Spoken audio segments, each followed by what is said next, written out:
Good morning, everybody. Welcome to the home of cricket here in Malaysia. The morning showers, they have disappeared. It's warm sunlight that spills all over BAYUEMAS Oval with the pitch looking rock solid. We'll be next to pitch number 1 for this particular contest. Two teams, Nepal and Thailand. One heartbeat. The winner goes through to Asia Cup. Today will be historic, definitely for one of these two teams. And we're going to find out what happened at the toss because Shaidur Aman is with both the skippers.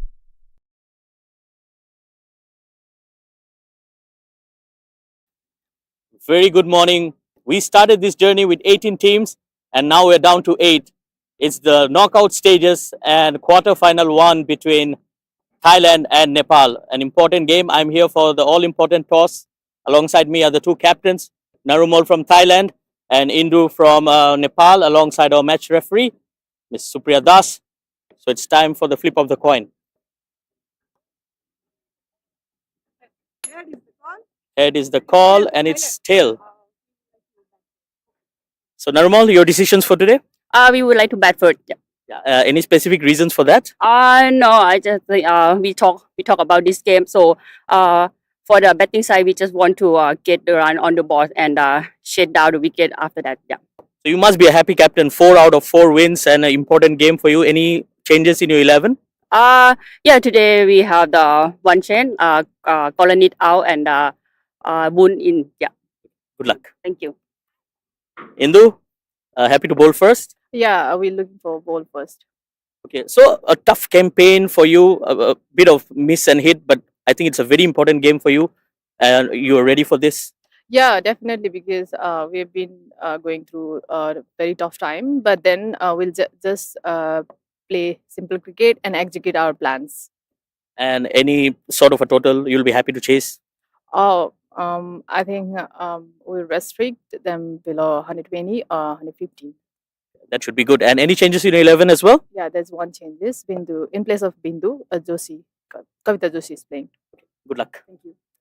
So the news from out here, Thailand have won the toss and they will bat first.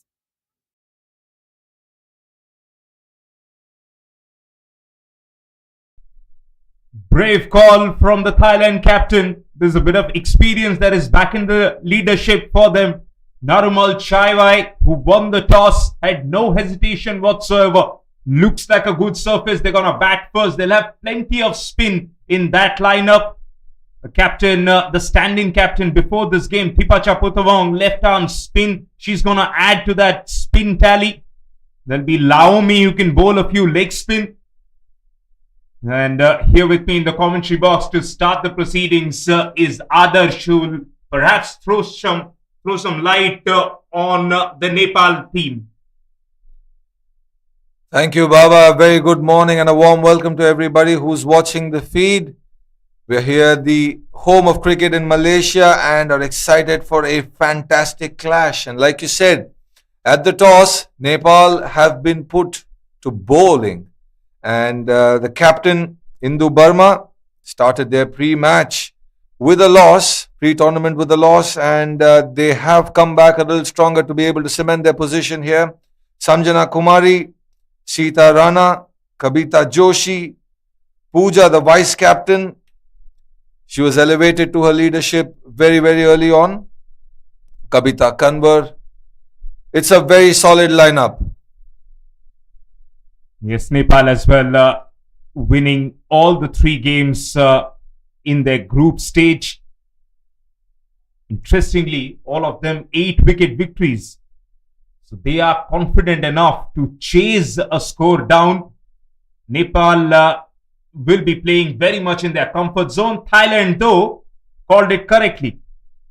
And hence, they get the opportunity to make first use of this pretty looking black soil surface. We'll start the proceedings from the Negara end with a bit of seam on offer.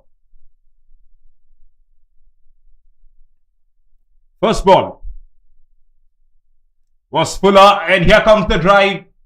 And straight away, as you can see, Harshal Pathak, now the head coach of Nepal, who was previously coaching Thailand, exactly knows where to put the deep fielders out. Straight away, they've got a deep sweeper, and that fielder is a lot straighter. Adarsh, that's going to be a storyline in this particular contest. Absolutely, we were able to see the ball swing just a little bit, and if you bowl a little fuller, you do have some purchases, what we can see. Surprising that there's no slip. I would still try and attack with a slip here. Vanita on strike for the first time. Gets a loosener down the leg side. It's that inward movement you were talking about. Just a hint of shape. This time the ball did come back in. First one was a slight away goer, which again comes to show that she's got the ability to be able to move the ball both ways.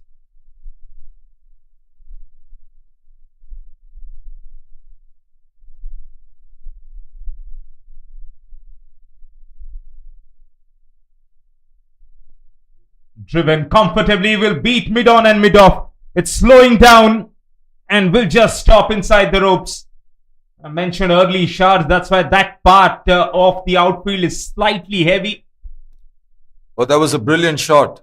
Straight down the ground, safest space to hit, especially early on in the innings. And it's a clear indication that the batter's head is very, very still. Only if you've got a still head will you be able to play a shot like that. Good job running and chasing after the ball by the fielders as well.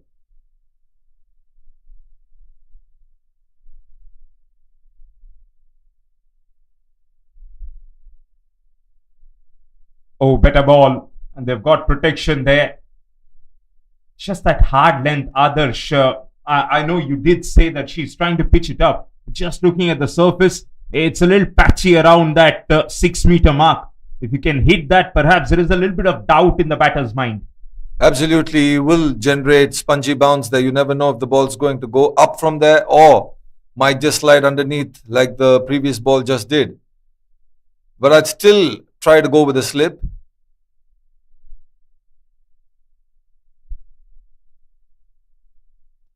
She's got nothing on that and wheels on this ball to go through. So first boundary in this Thailand innings will actually be in the form of extras. 5 runs there for them. Again, sliding down the leg side. No opportunity for the keeper to be able to gather that ball. She's been straying with her lines this very first over, Kabita. And also clear plans from Nepal here not to give any width whatsoever to Nathakan, who's prolific in that cover point region. And that's why she's trying to shape it back in, cut the room out. Intelligent thinking.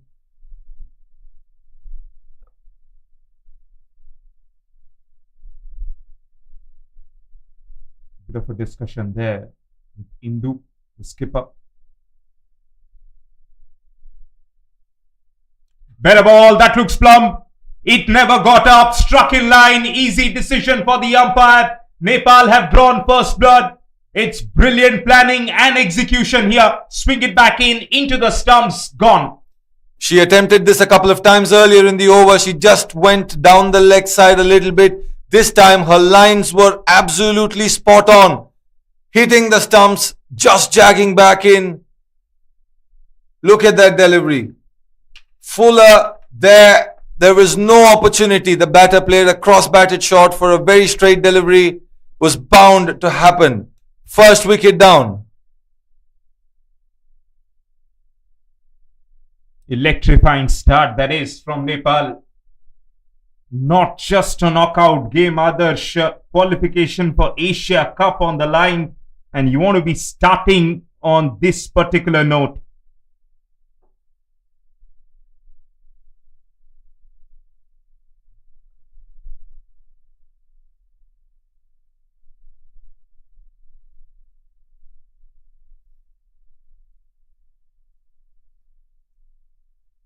New batter in, carried terrific energy onto the crease. Here is Nanapat, the keeper batter. She wanted to free her arms straight away. No room on offer once again from Kavita. This has been good. Absolutely brilliant bowling, but intentions made very, very clear from ball number 1. There was a slightly fuller delivery to be able to play that shot. Yes, Nanapat, the player of the match in their previous encounter. So that confidence really shows with that first shot. Half-hearted attempted drive. Bottom edge onto the bowler. They've taken a run. Runs and wickets in that first clash. Quarterfinal. This is 11 for 1 at Thailand.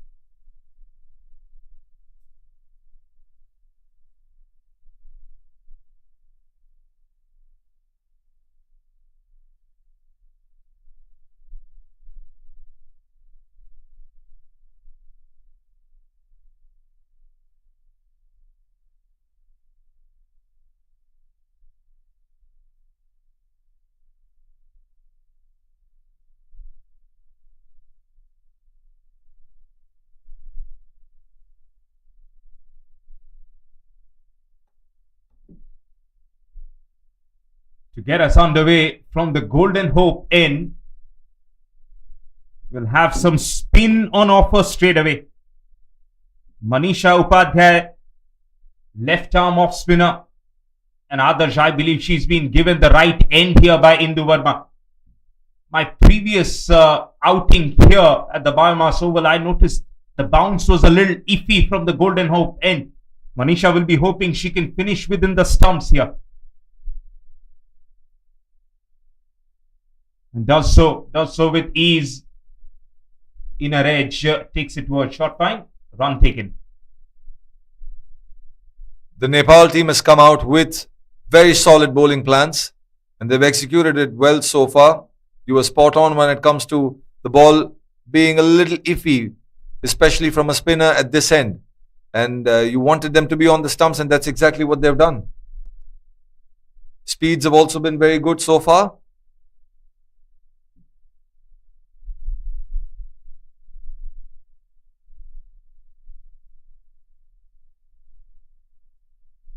Nicely bowled once again.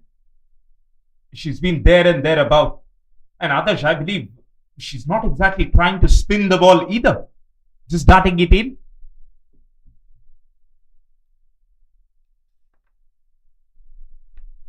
From the first couple of deliveries, it doesn't look like there's a lot of spin here. You will have to work with your lines and lengths and, most importantly, variable speed.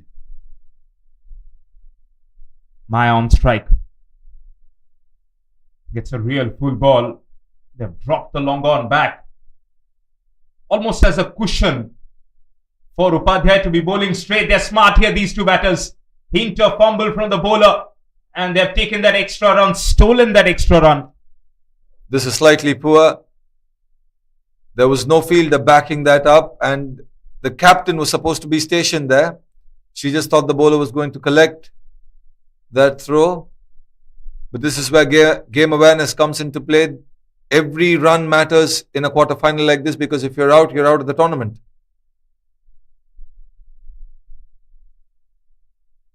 Oh, bad ball from Manisha. There's nobody there. We spoke about the heavy outfield around that fine leg region, and that'll help Nepal right now. Aggressive running chance. This is brilliant from these two batters. Panita, Maya, Nanapat have converted that double into triple in no time.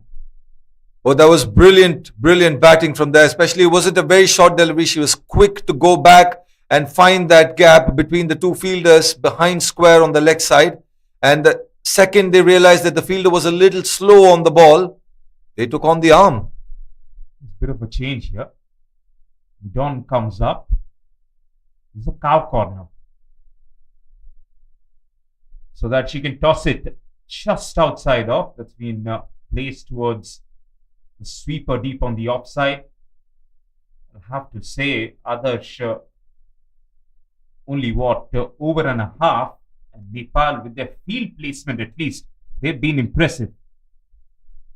Absolutely. This is very intelligent cricket. They're showing all their experience.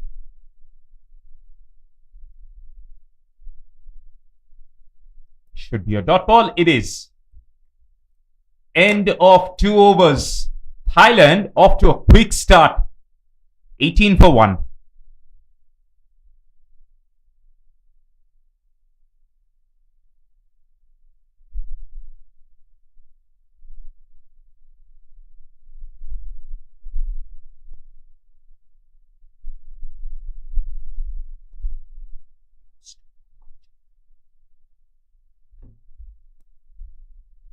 Nepal did suffer a loss in their group stage that came against Hong Kong, China. Now it's going to be Kabita once again.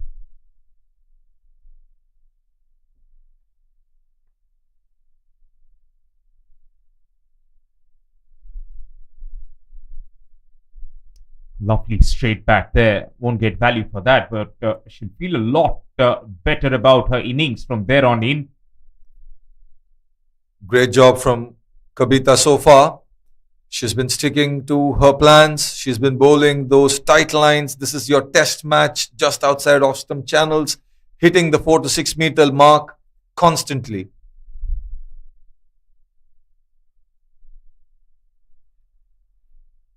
Terrific job done by that mid-on fielder, rolling with the ball. Ria keeps it down to just 1. Oh, this is a brilliant performance from Nepal on the field so far. They're on their toes. She had to dive at the right moment. The ball was stuck pretty firmly there.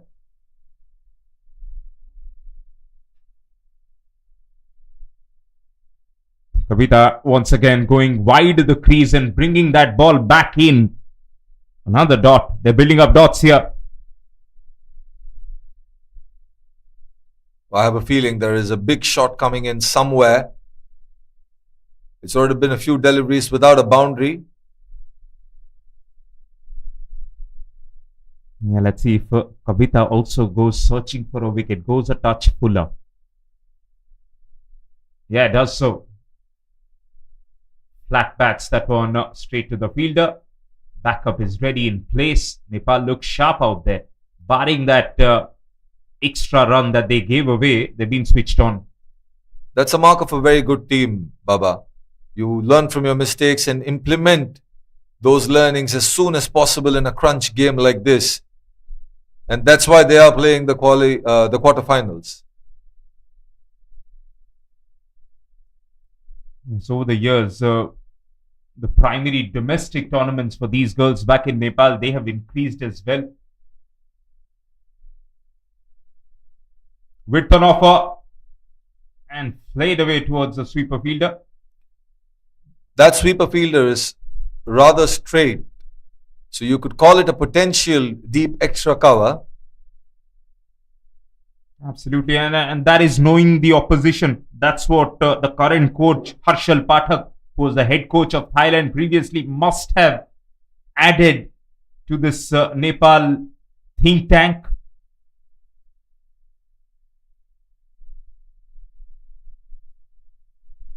Well bowled. Bit of a fumble, allows the run.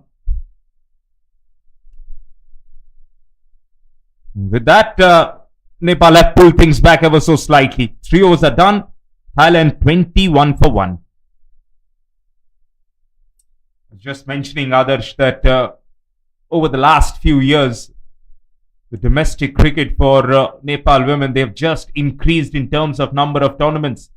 The Prime Minister's Cup, Women's National Cricket Tournament, that's a T20 format that happens. Lalitpur Mayor Women's Cup, where some of these players have been picked from.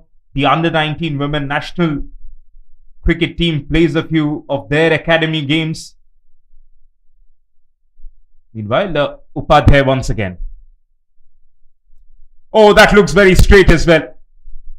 Ump said it's heading down leg side.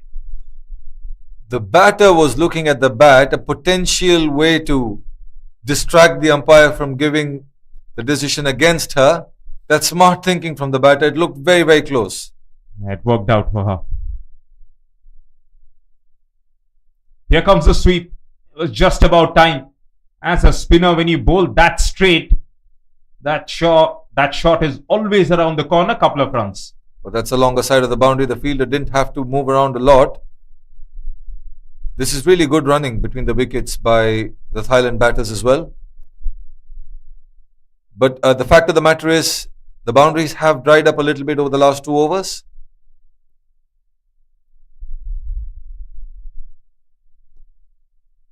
Nicely bowled. Much better pace on that one. Or should I say lack of pace on that one. Absolutely. She realized that the batter was trying and depending or waiting for the ball to come at her a little quickly so that she can put her knee down and sweep the ball out to that vacant space on the leg side. Brilliantly bowled.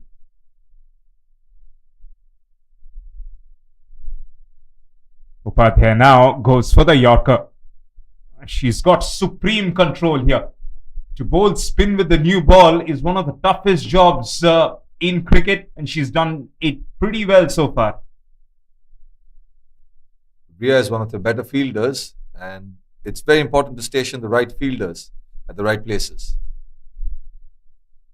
Down the track for the first time, they've taken the aerial route here. Once again, smart field placement. That deep mid-wicket fielder is a lot straighter, as you mentioned, more towards the cow corner. She's kept it to 1. It's a brilliant bit of bowling, brilliant fielding, great cricket all round. Intent very evident. The intent to score boundaries.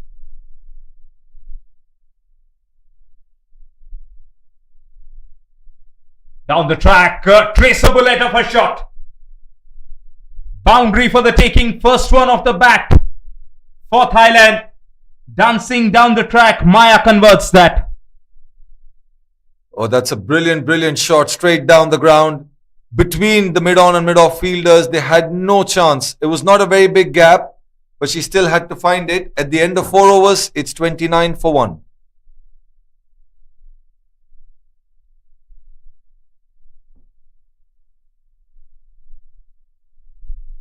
Electrifying start this is. Thailand and Nepal landing early punches on each other.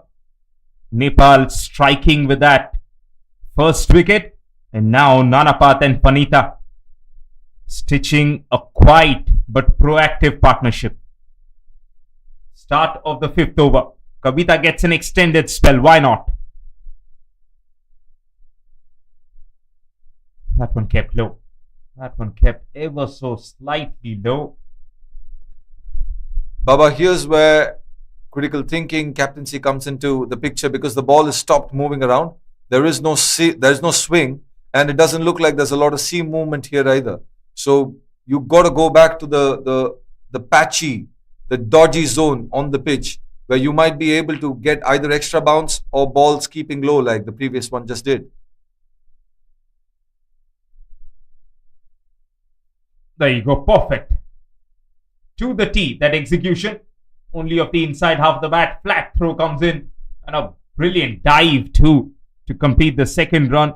Adarsh, I understand as a fast bowler, you would like to have the seam up. But when you see that kind of patchy grass, every now and then the cross seam becomes a very good option as well.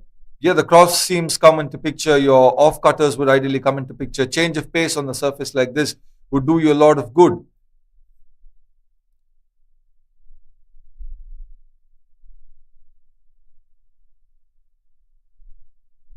Bit of swing on offer, thickish outside edge. Third fielder is a lot squarer.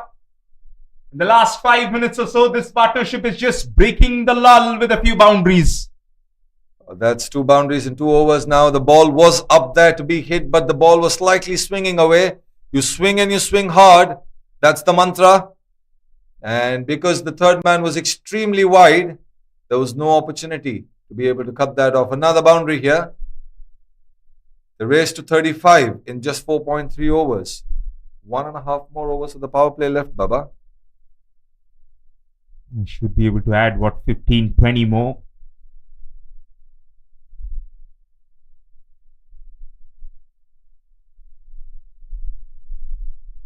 And if there's somewhere around 50 for 1, having won the toss batting, they'll take that. Oh, good ball. Effort ball this time. One-handed pickup. But the way these two are really quick between the wickets. Baba, one of the other things that I've noticed while Nepal's bowled is Kabita is one of your premium fast bowlers. And she's got the pace as well. So the want of giving her the third over inside the power play is something that I personally don't understand, because you got to use your best bowlers very, very smartly, especially if you need them at the back end.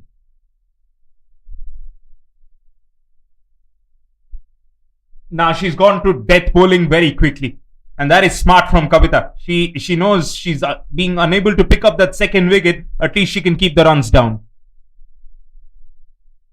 But wouldn't you want to use your premium fast bowler at different phases in a T20I game? The boundaries have not been a lot. It's only been a couple of boundaries off the bat. So you're not making inroads anyway. So why would you want to waste another over of your premium fast bowler?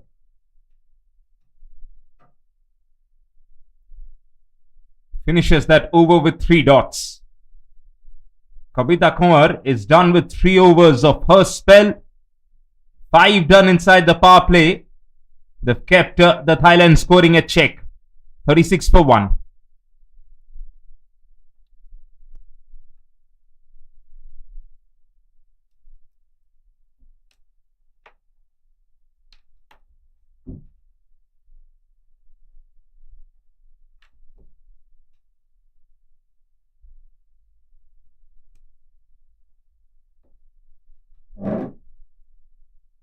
Clear plan from Nepal here to bowl seam from Negara end and spin from Golden Hope end. We'll have the second spinner for them today. It's Riya Sharma.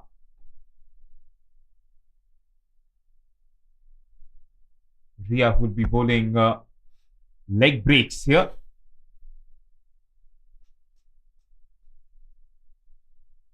Oh, that was seam up and was a chance. Thrash straight to the cover fielder there. Half a stop, couple of runs. What a dramatic ball to welcome Shah into the commentary box. He was there for the toss. Good morning, Shah. A very good morning to you and everyone here as well. Well, that was a drop chance, I would say. She just mistimed her dive. The ball was dying onto her, but you need to take those. Half chance, but you need to convert. Just like that, through the hands. Oh, that will be a boundary. Yes, struck firmly there.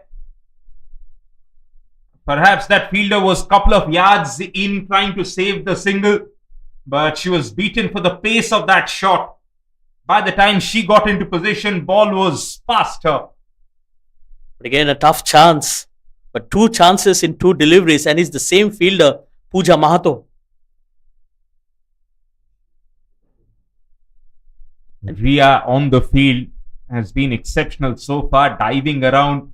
It's her turn to expect the same kind of commitment from her teammates.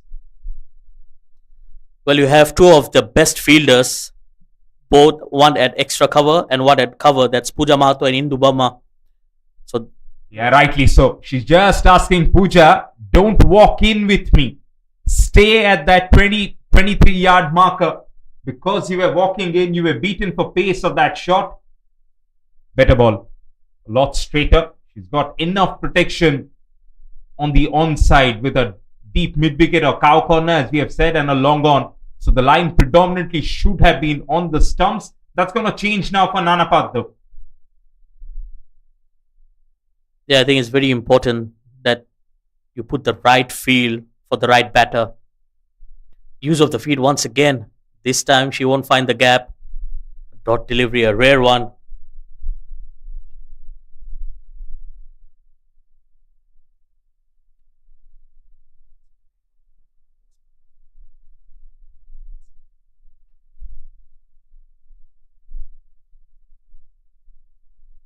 Another fumble. Now this is something they'll have to stay away from her. And sometimes we know fumbles like that can be contagious. One fielder does it and it just rubs up on the entire team. Well, I think it's all psychological. The pressure of a big game, quarter final, a lot on the line. And that's where even the best, they might crumple under pressure. Last ball of the power play that's been threaded through that offside ring once again. This partnership now building in terms of confidence and stroke play. Power play done as the sun is now shining right on top of us. 46 for 1 are Thailand.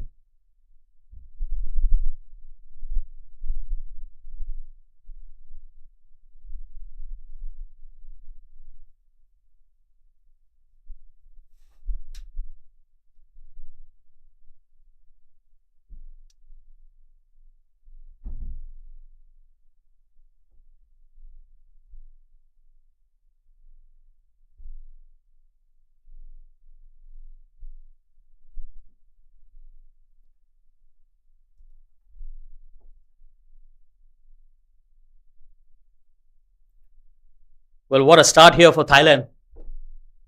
46 runs on the board. And I think Nepal will need to find a way to stop the flow of runs.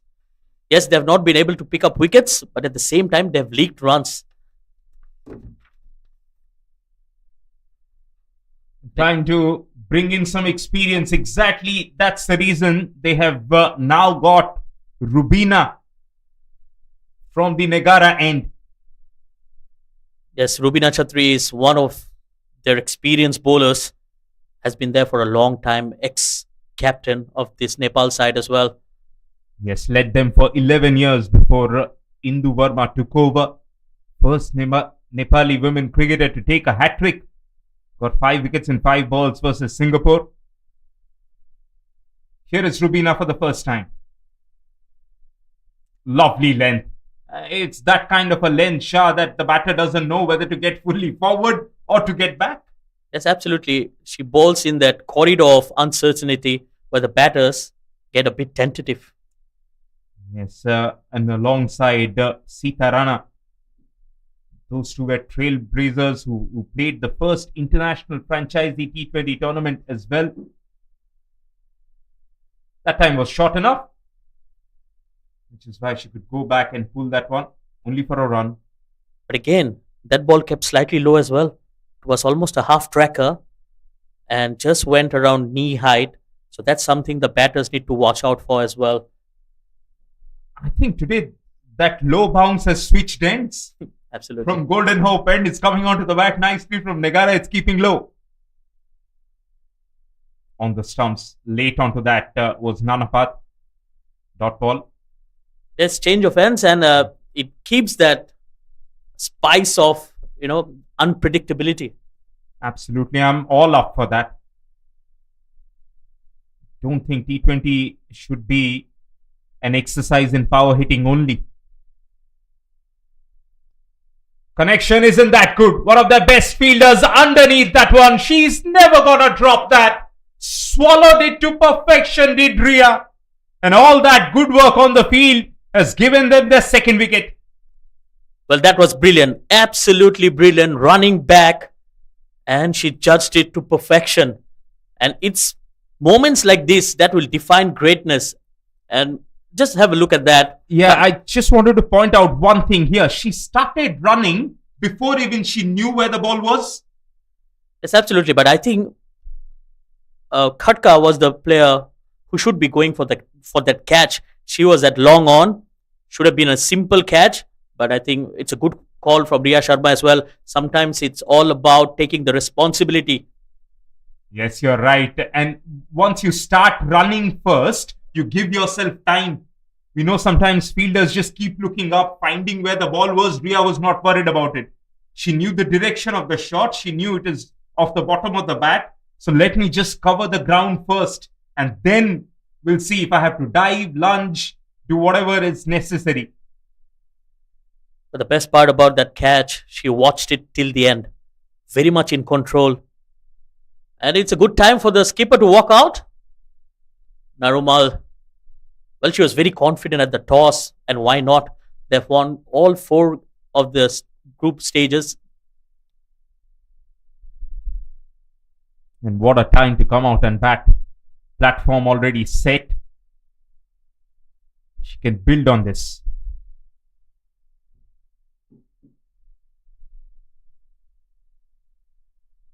You said Nepal needed a wicket to pull things back. They got one of their most experienced bowlers in. They've got the reward.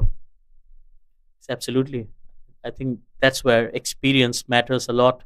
And if you can see the field set, they have an extra player at mid on, which is very straight, almost behind the bowler. That's again knowing the opposition well, which Harshal Pathak must have aided to that. 7 done. In the meanwhile, Thailand 2 down for 48.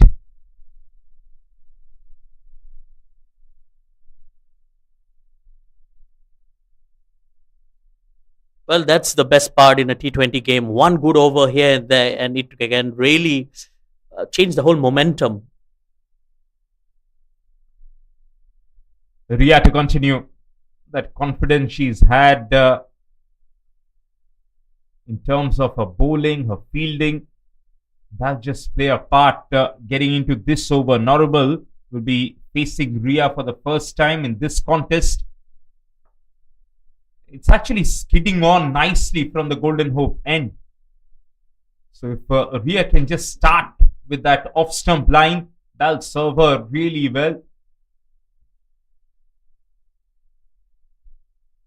She's gone a little too straight. That's missing leg stump.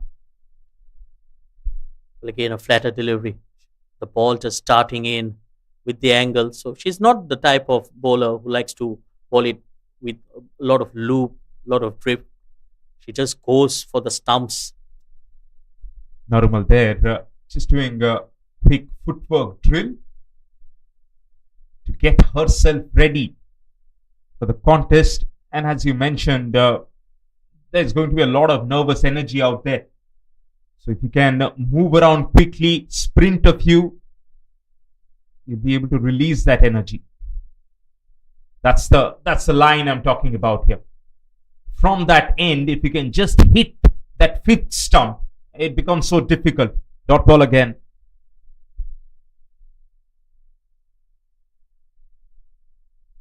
Normal desperate to buy a run and hence the outside edge. Keeper got a difficult chance. But definite edge. Ruby Podar with the gloves, unable to hold on to that. Well, another good delivery and good change of pace as well. She bowled it slightly slow in the air, and that did the trick. The ball just rising from a good length. Normal this time will be able to find the space on the onside. Phenomenal work from Ria in this over. Having picked up a wicket in the previous over, she had to maintain that pressure, and she's done so. Yes, a decent over. Very quiet one here.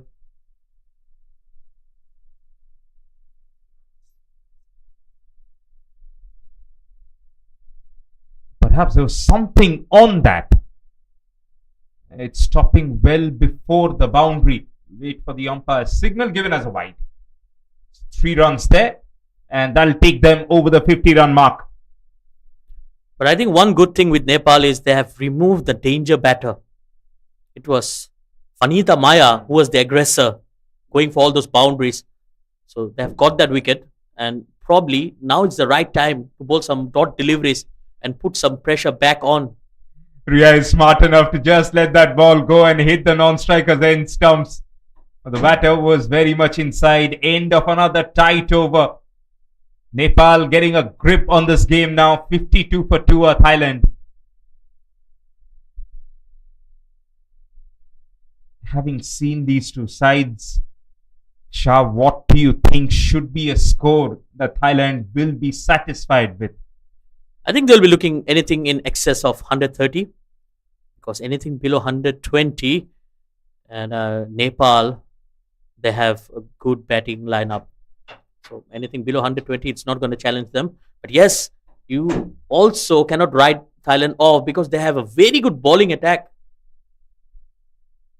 Rubina once again, that tentative length. I get a feeling if you just ask her to bowl that blindfolded even, she'll land the ball there. Round about that 5-meter mark where you can't get fully forward.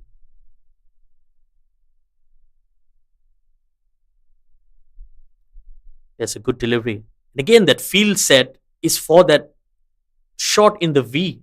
So that's where most of the runs are scored, especially for Thailand. So I think it's good homework done by the Nepal side as well. She's forcing Narumal Chaiwai to sweep, which is a low percentage option right now. So far, Narumal isn't budging either. She's happy to play dots, but for how long? That's the question. And like we have mentioned, every dot delivery here will pile up pressure on the batters. And this is a wonderful job done by Rubina. She's into a second over and given away just 2 runs and a wicket.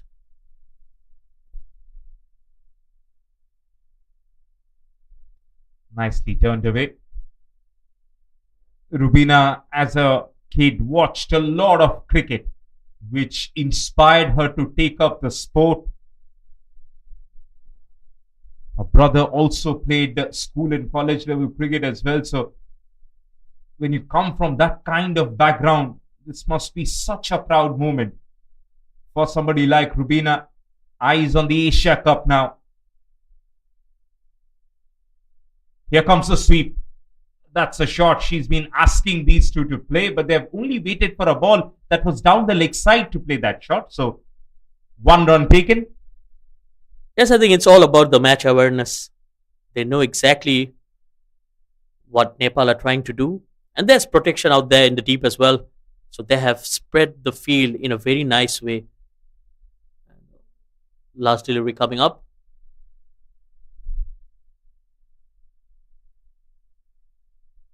Narumal goes deep and cuts that one towards the point region. Yes, the scoring rate has dipped. And it's advantage Nepal right now. 9 done, 2 down for 55 Thailand. Yes, there were 47 runs after the power play. And since then, I think Nepal came back well. And that's why that field restrictions is very dangerous, because if you have good batters, especially we have seen in the game yesterday when the captain of UAE, Isha Oja, she took on the bowlers, scored 92, and she will be one of the players to watch out in that second quarter-final today. Here's the host nation Malaysia going up against one of the favourites, the defending champions. We'll wait for that as Ria continues her spell of bowling. Bit of space on offer. She's got that one away. Narumal will charge and come back for the second run. First real shot of confidence from the captain of Thailand. Well, the sweeper was very square. So she picked up the gap in front of her. Smart batting, very proactive. Yes, you can be a little critical about the length of the previous ball as well. Was on the shorter side. Much better length. And although that's been played straighter, this time Pooja Mahto just had enough time to stop them for a run. Yes, I think the rotation of strike here will be key for this pair. I think the boundaries have slowed down, so it's very important that they keep the scoreboard ticking. We're almost halfway stage.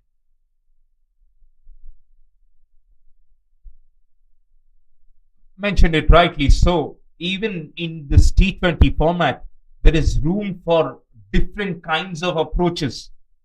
It's not just one-way highway.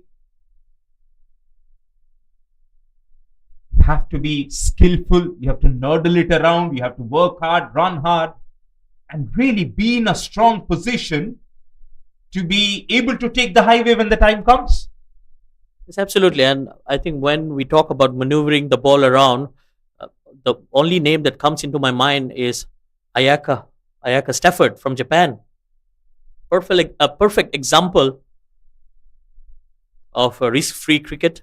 She is someone who doesn't score a lot of boundaries, but you have seen she has been a run machine. I've mentioned this before as well, and I'm happy to sound repetitive.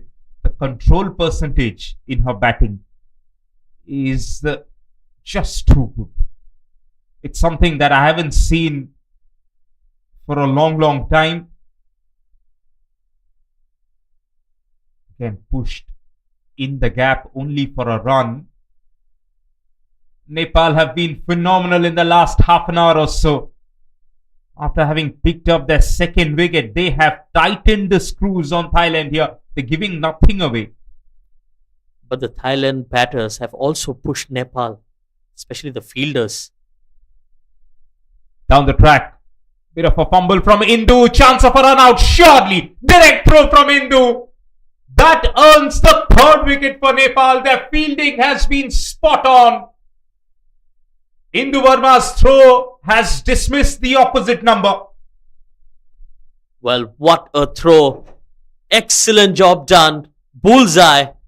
She only had one stem to aim at and she hit the timber. And that's a run out. And with that, umpires have called in for drinks as well. What a dramatic way to go into the break. Indu Verma, one stump to aim at and gets rid of the bails in style. 62 for 3 as Thailand and Nepal go into drinks.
But we're back after a short break. Seen another fall of wicket just before drinks. 3 wickets down. Nepal finding their way back into this game. Rubina Chatri will continue in here. What a comeback. 3 wickets in quick succession. Again, tidy start to the over.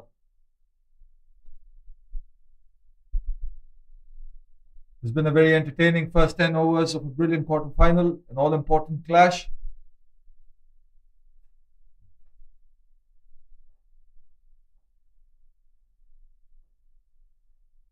Again, beautifully bowled, and you can see a lot of fielders maneuvering around, and they're very close to the batters as well, so a lot of pressure being imposed. And she's bowling with a lot of control here, Rubina Chatri. Fuller in the air, just short. Rubina has this innate ability to be able to turn the ball both ways. That is something that she's mastered over the years. Like just the previous delivery was the one that turns away from the right-hander, and the ball before that came back in. And it's a very hard thing to pick. It's absolutely very skillful as a bowler. There comes the off-spinner once again. And she has that flipper that just goes with the angle, straightens. No wonder she's one of the best and premium cricketers.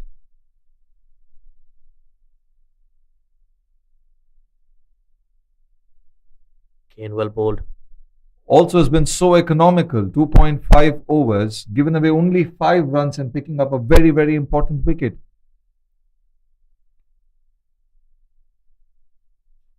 Yes, I think she has been the architect that caused those wickets.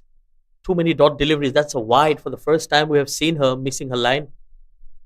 This is something that I would, again, this is a question that I had earlier as well. When you have a premium bowler, yes, she's bowling a very good spell, but why would you want to finish all her overs on the trot?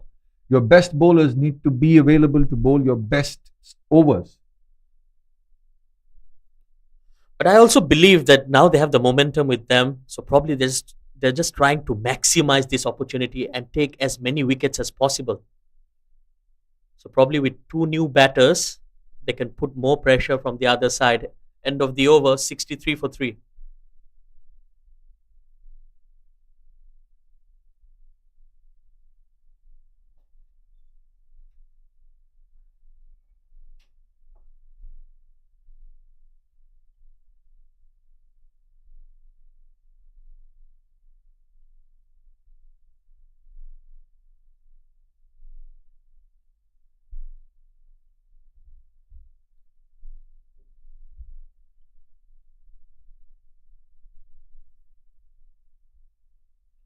And there will be a change in bowling.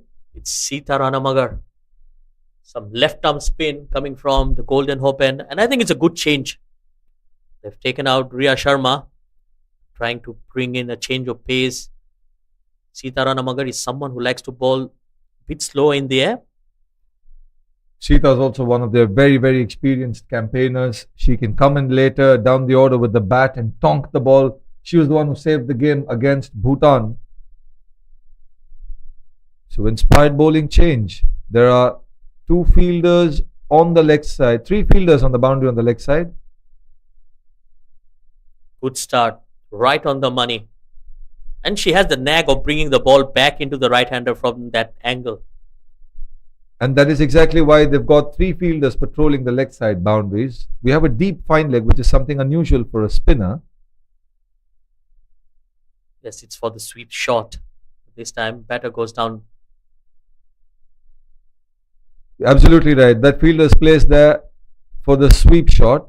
The captain is indicating to that fielder, asking her to potentially move slightly finer. Well, I think the idea is simple. Ball as close to the batter as possible, probably just around that middle stump, leg stump line.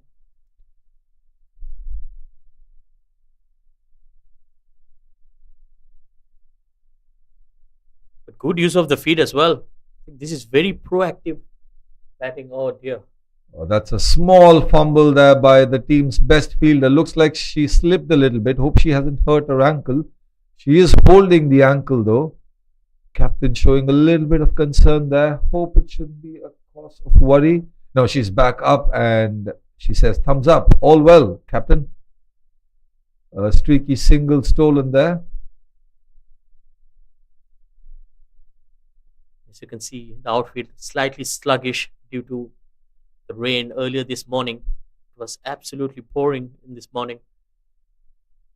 So the ground staff did a good job.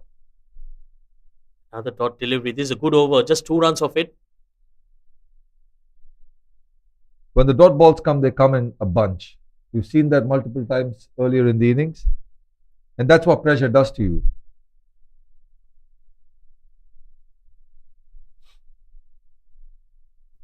Oh, that was close. She got the edge, or else that could have been a wicket right in front of the stumps. Look at that. You were absolutely right earlier on. She's got the ability to pull her speeds back, and that's exactly what she did. The last ball of the 12th over. After 12, it's 65 for 3.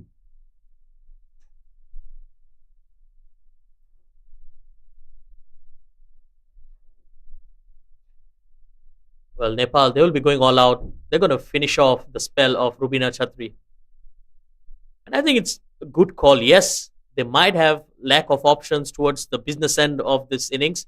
But if they can pick up a wicket in here, they also reduce 1 batter. Especially 2 good batters out there right now. But that's really attacking cricket from Nepal. They want to be done and dusted with this game as soon as possible. Beautifully bowled again. Oh, this could be close. Oh, direct hit and she was gone. Absolutely, a direct hit would have been a goner, but that was a really, really close run. She hit it potentially straight to the fielder and called for it. This is what pressure can do to you, dot ball pressure. I'm expecting a big shot coming around any time now. Nanapat on strike. And worked away on the onside. Another single. And both the spinners, I think, they have reduced the flow of runs. A lot of dot deliveries coming in. Yeah, it has been a spin choke. Look at the spell. Just 9 runs given away and she's already in her last over.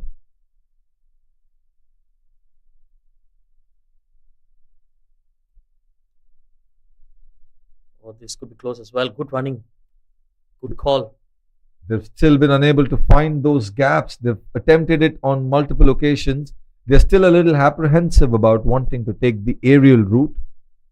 They've tried to keep it along the ground and that has so far not worked in their favor.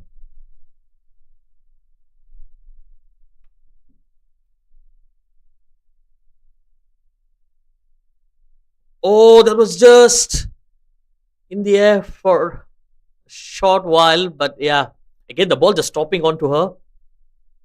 It's almost like a tennis ball bounce. So the pitch definitely doing something for the bowlers. Absolutely. The pitch has got something for the bowlers from ball 1. This is a lot of pressure on Thailand, who are toppers in their group.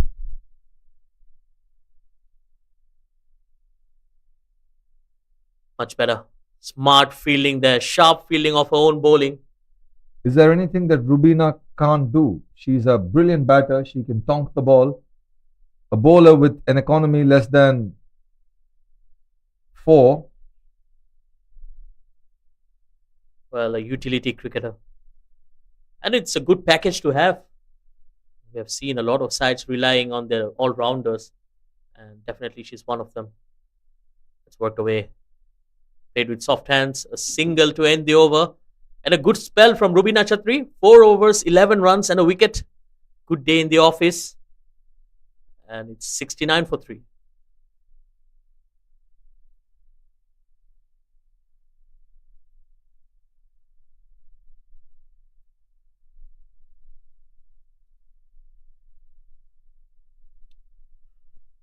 Well, Adarsh, it will be interesting to watch who will be bowling those final overs.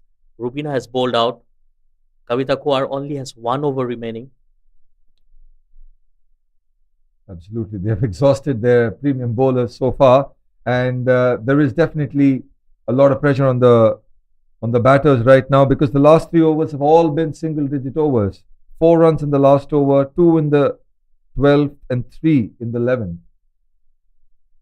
Well, they have one spinning option in Kavita Joshi, who is into the squad for this game. So she could be coming in. But then they have the skipper as well, Indu Burma, who can bowl.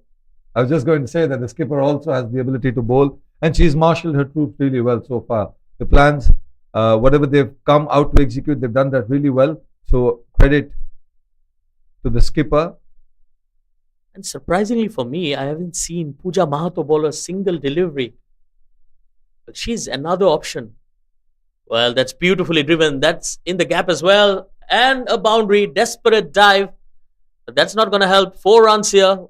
A welcome boundary coming from the bat of Nanapat. Anu Kadayat, the substitute fielder there, had to cover a lot of ground. She almost got there. But the timing of the shot was such that the ball always kept going further away from her. A much, much needed boundary after so long.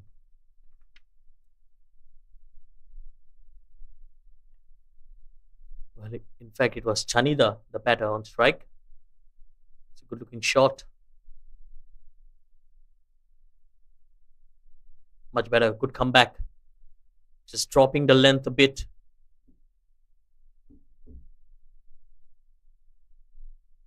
Sitarana Magar is doing a good job here for Nepal.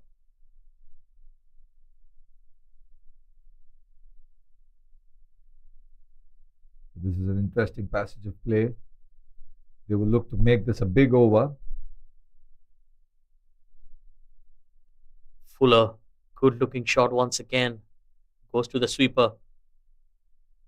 Absolutely an expansive drive, but they have protection for that. This is what happens when you score a boundary with the first or the second delivery of the over, when you can potentially maximize by taking your singles and your doubles and making it a big over. That's a good delivery. Right up there in the block hole. And they've run for that single. But running between the wickets has been phenomenal throughout this innings. That's what kept this innings alive, because we've seen a string of low scores in the league stages, and that was predominantly because of the inability of the batters to be able to take those quick singles and capitalize. Oh, beautifully bowled. That ball just skidded on. She's wearing her pace so very well, Asita Rana. The last delivery was lobbed up, almost yorked the batter, and this time she just darted it in.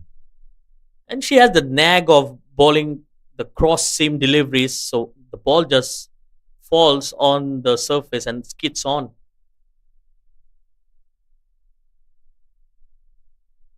This time she loops it. Good change of pace and the end to the over. It's 75 for 3 after 14.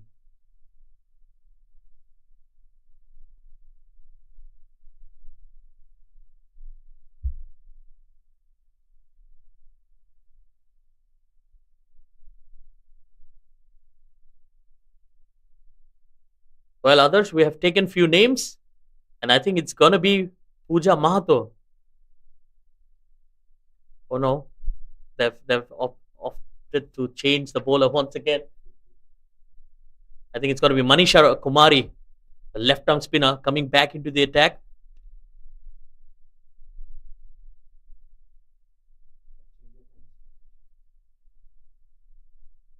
Change of ends for Manisha Upadhyay. She's bowled a couple of overs, conceded 15 runs. She did put pressure early on. She opened the bowling with Kabita. Again, a very smart operator. So left arm spin from both ends. Oh, this could have been close again. A yes and a no. Misjudgment from the batters. And another dot ball to start this over. They need big overs coming in. The run rate is less than 6 and over right now. They've had single digit scores in the last 5 overs. Well, they started off with a flyer, going at almost 10 runs per over. Good fielding there. Riya Sharma once again. There will be a couple of runs there, but their best fielder has been there patrolling that mid-off area for the entirety of this innings, and she's done so well. Had to time her dive to perfection. There's no protection behind her. Well, if that ball had passed her, it was 4 all the way. There comes the sweep. Pooja Mahato out there in the deep. Another single. This is intelligent field placing by Indu Burma. She knows exactly. She studied every batter in the Thailand team, and she's come in with a plan for every single one of them. A smart captaincy.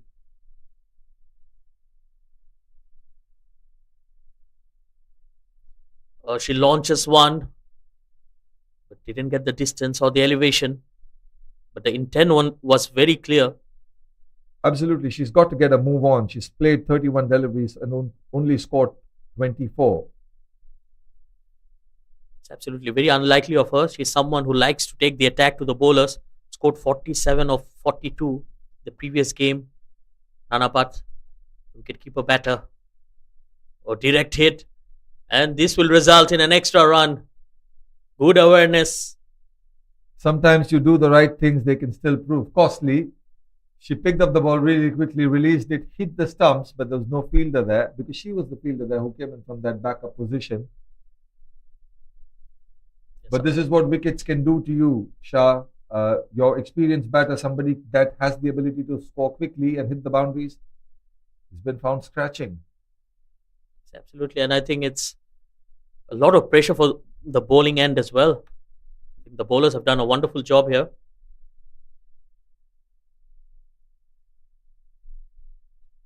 Good use of the feed. This time she finds the gap. That beats Riya Sharma.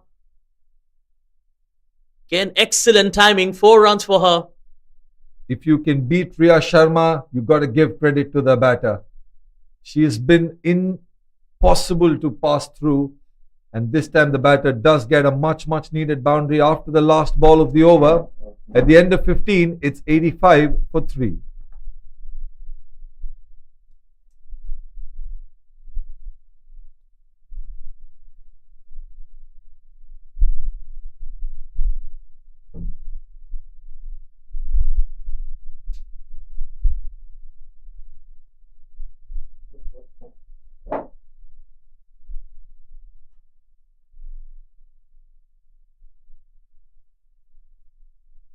Ladies and gentlemen, a very interesting first 15 overs in an all-important quarter-final here at the BAYUEMAS Oval, the home of cricket in Malaysia. We are in for the last 5 overs, the death as people would like to call it. And in the commentary box with me is Baba. Welcome back, Baba.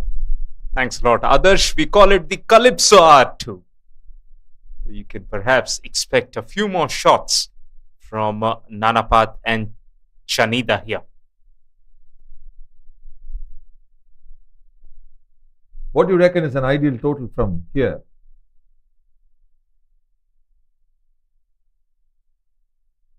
The drop and run strategy doesn't work. They need more boundaries. They got one the last ball of the previous over, Baba. Yes, I mean, ideally at one point of time, they should have looked at upwards of 130, 140. But right now, be realistic. If you can get 40, 45 more from here on in, that still gets you around that 130 mark. I think that will be competitive. Both batters are going at a strike rate of less than 100. Chanida less than 50. But that should have been capitalized on. That was a full toss. She did step down the track. This is what dot ball pressure does to you. Yes, Sita comes from Nepalganj in Banke district of Nepal. Started playing football, wanted to be a footballer, that is. It was her mom who supported her cricketing journey. An expansive shot will only find the fielder at long on for a single, then giving absolutely nothing away. Yes, and then eventually represented Nepal in their first ever international series. It's been quite a long way for Sita. They've changed the field here. Mid-on goes to long on. And mid-off was pushed back and fine leg has come inside the circle.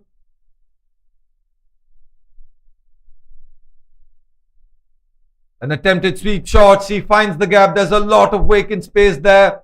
And the ball races to a boundary, a much needed one. And the score keeps ticking on. This time it's into the 90s. Yes, bit of a lifeline, that boundary. That fielder was brought inside the circle and smartly played indeed. Once you shuffle across, all you get to do is connect it proper. Nanapat, who's been out there for the last hour, gets a loosener, puts it away. I was just telling you about how their strike rates are under 100. She's just touched 100, Nanapat.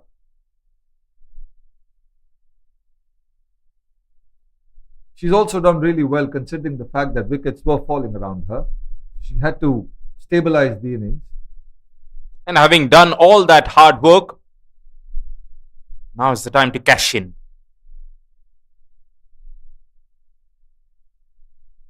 What a brilliant shot. She finds that gap. Pooja will cut it off. Looks like she's hurt herself a little bit. And the batters will get a third there, taking advantage of that slight delay in the throw. The outfield has been a little iffy because of the overnight showers. Pooja did slip there. Yes, and slipped on the ball perhaps. She looks in a lot of pain. That's not good signs for Nepal. The captain has rushed to see what's happening there. That'll be the end of the 16th over. It's 93 for 3.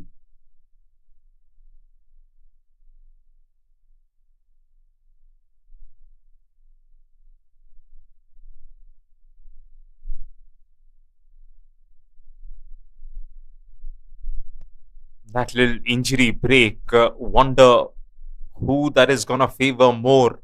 Sometimes when a partnership is on, you don't want to break, but when you're trying to switch gears, this is the kind of a break you need. Pooja is up on her feet and looks like she's shaking her head, saying, I'm all right. I can push through. That's the spirit that everybody would want to see in an athlete, and more so Nepal. They need their best fielders around the park patrolling the important parts of the boundary. It's very, very good to see Pooja back on her feet. I like what Kavita Kumar is doing in the meantime. She knows she's just got 1 over to go. She's gone straight to that golden hope end, and perhaps made a little signal to the captain that if you want me on at the death, I want to be bowling from here. It's a little visualization that players do before the game, during the game. Oh, hang on. She's been marshaled to the other end right now by Indu, saying, well, we want you to be taking care of business from the Negara end. Which is where she's bowled most of her overs from. And she's done that pretty successfully. But it'll be fun to watch.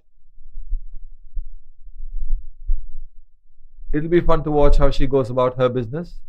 Yes, in fact, that was Manisha, who's will get her last over underway.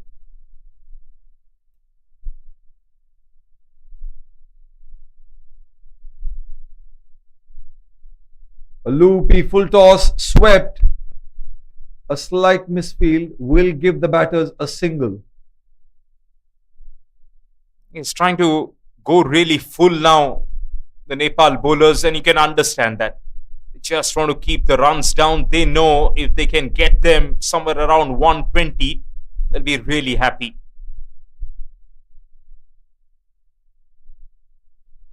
Oh, an attempted swing a hoik, the ball goes nowhere. They will scamper through for another single. Yes, difficult opportunity, but definite opportunity for Ruby Podar to get the bails off in time. That one kept really low.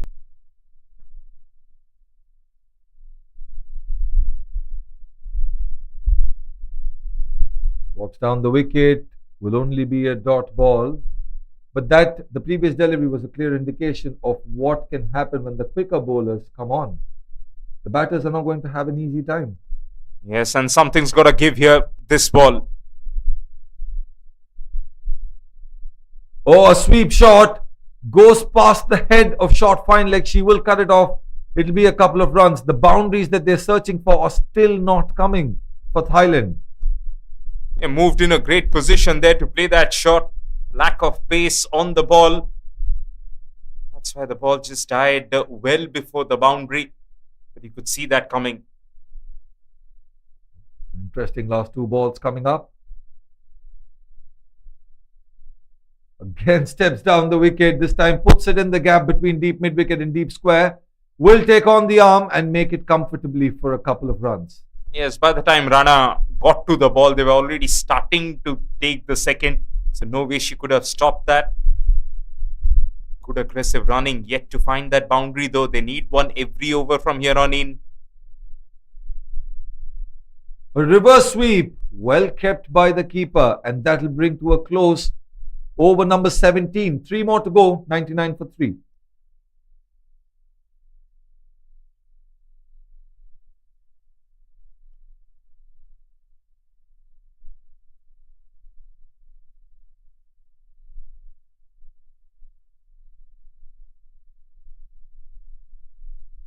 Last 3 overs, assuming that pace will be on.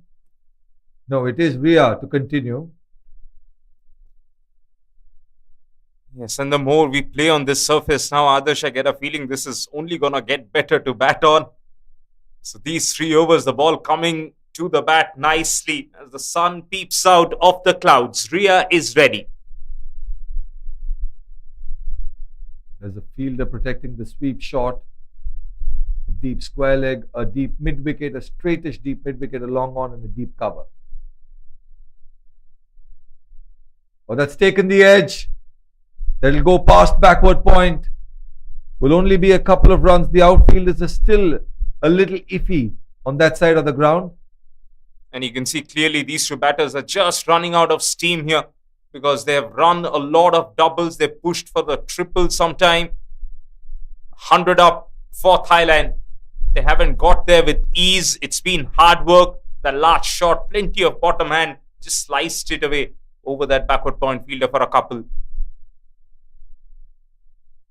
Making certain changes to the field. Are they? Now just waiting for the batter to get back on her feet. Chanida needs to get a move on here. She attempts to do that, puts the ball in the gap. Will only be a single. No, they go back for the second. Taking on the longer boundary and make it comfortably in the end. Yes, also didn't time it properly. That's why it got to the deep fielder slow. And then the relay throw came in. Couple of runs taken. None for 24 so far. Ria, in her spell of bowling, would love to pick up a wicket and break this partnership. Oh, she gives way and the umpire says it's out. She wanted to come all the way across and find the gap on that leg side. But Ria was straight enough for the umpire to say, yes, you are a goner. Tight call from the ump there. Looked like that was perhaps heading down leg side. But umpire call is what we will stay with, and that breaks the partnership. Baba, you had asked for a wicket. You prayed for a wicket for Ria, and she eventually ended up getting one. Commentators curse, I must say. When you come to Malaysia, there are no curses, only blessings. Say that to the batter that just departed. Chanida, she did look like she was struggling a little bit there, huffing and puffing after running those singles and doubles, not just for herself, for Nana Pat as well. She was looking for a boundary which we kept thinking will come now, but she just wasn't in her best rhythm today. Yes, Adarsh, she was forced to look for a boundary behind square of the wickets because they've been protecting the straight boundaries time and again. And in that search, missed out. Right, more importantly, new batter in at this death phase will be tricky. She needs to get going straight away. Or give the strike to an already set Nana Pat. Fantastic over being bowled by Ria. Oh, goes for the big one immediately. There is a fielder there. Will fall just short of her. That fielder was not on the boundary, Baba. Yeah, and rightly so. New batter in. You know that the timing could be off. It's a good call. That's where they've been switched on. I think that's been a point of difference so far. If Thailand can match up to the fielding awareness of Nepal, this will be a really tight game. Or steps down the wicket, goes over mid-off. Or the ball just bumps and comes in. Long on is enough time to cut that rough. But that'll only be a couple of runs. Yes, Rubina there. The long on boundary came around quickly. The connection was good, Baba. I really thought it was going to the boundary. But a straighter long on cuts it off. A sweep shot this time. Will only be a single down to deep square. The batter wants a second. Sent back by Nana. She knows she's got the important deliveries to face in the next 2 overs. After 18, it's 107 for 4 correction.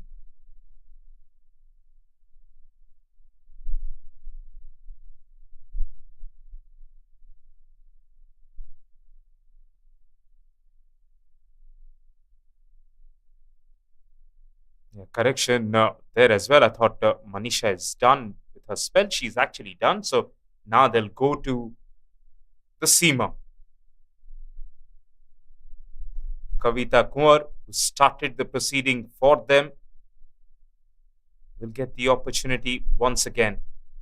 Baba, the fun thing to note here is that the keeper is standing up to the stump. She knows that the batter has been using her feet. And she was just there to cut the angles and make them right. I got confused with the helmet on. That's my bad. No, Third man is coming back in. wouldn't have been a bad ploy either. As you mentioned, they've been using their feet.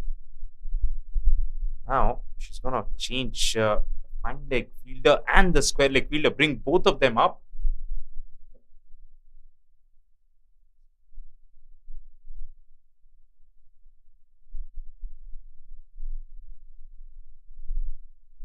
Big swing will only be a single. What they attempted to do there was they wanted to bring third man up and square leg up while pushing fine leg back, but they decided against it. Third man stayed back in, square leg came back up. Yes, now square leg, fine leg, both up. Making sure that you can't be bowling on the pads. You have to be keeping it offside and outside. An attempted stop there will only be a single. That's really good fielding of her own bowling. Adarsh, I did mention 130. I'm pretty sure that Nepal will be able to keep them down to 120, and that will be a moral victory for them. Run a ball chase in a tricky game.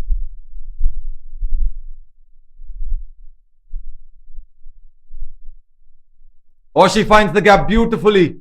Moved just a little across. Knew that the fielder was on the 30-yard circle, on the inner circle, and she found that gap brilliantly. Yes, for me, the shot of the day. Because had she missed it, that was plumb in front. Great awareness, excellent hand-eye coordination to move right in front of the middle stump and pick it up. Now one shot away from what will be perhaps a celebrated half-century for Thailand. And that boundary, after a very long time for Thailand, takes their run rate past 6 and over. They will need more of those. And now the field is moving back. Third man's coming back into the circle, and deep square will go to the boundary, exactly where the previous boundary was hit. Now change of pace perhaps. No, she still goes quick. A quick single there to point. A wild throw will complete her half century. A very, very well made one. But the team was under pressure. She had to step up, and Nana Part will get to a brilliant, brilliant 50. Yes, and a very muted celebration there. Knows that the job is not done. Still 8 more balls remaining in this innings. If she can stay on strike for most of them and find a few boundaries, then she'll be happy.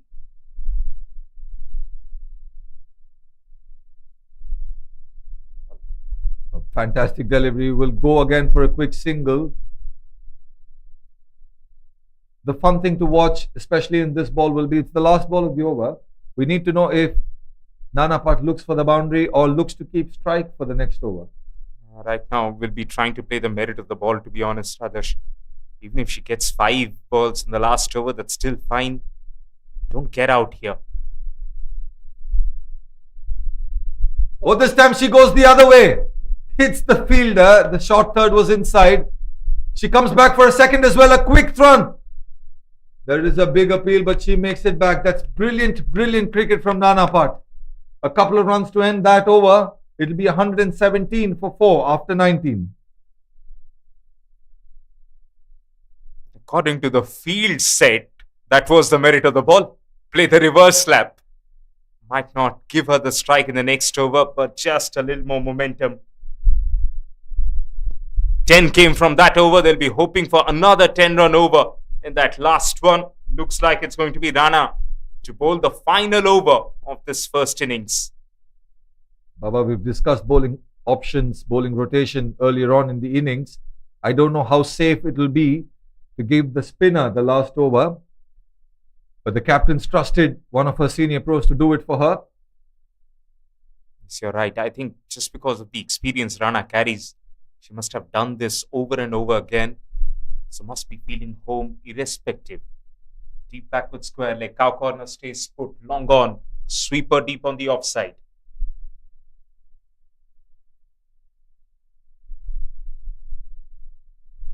Oh, she goes in the air. A run out opportunity. The fielder is a little slow on the ball. The umpire says it's not out. I actually thought that was in the air and it was a catch. Yeah, and eventually it was an underarm throw, weak throw to the keeper. Should have been an overarm flat throw on top of the stumps. Not just a single, what they have done, they have allowed Nana Part to get back to strike. And now we'll be hoping that Nanapat stays on strike and converts this. Steps down the wicket. Ria is in the circle, and that will run away to the boundary. She played the shot of the day so far. She's bettered it with this one. Came down the track, covered for the trajectory and the line of the ball, and more importantly, kept her head down. As a result, got the elevation over that mid-off fielder. This is spectacular piece of batting now. Baba, you were spot on. You said that she would need 5 deliveries in the last over at least. And she got the first of those 5 to the boundary.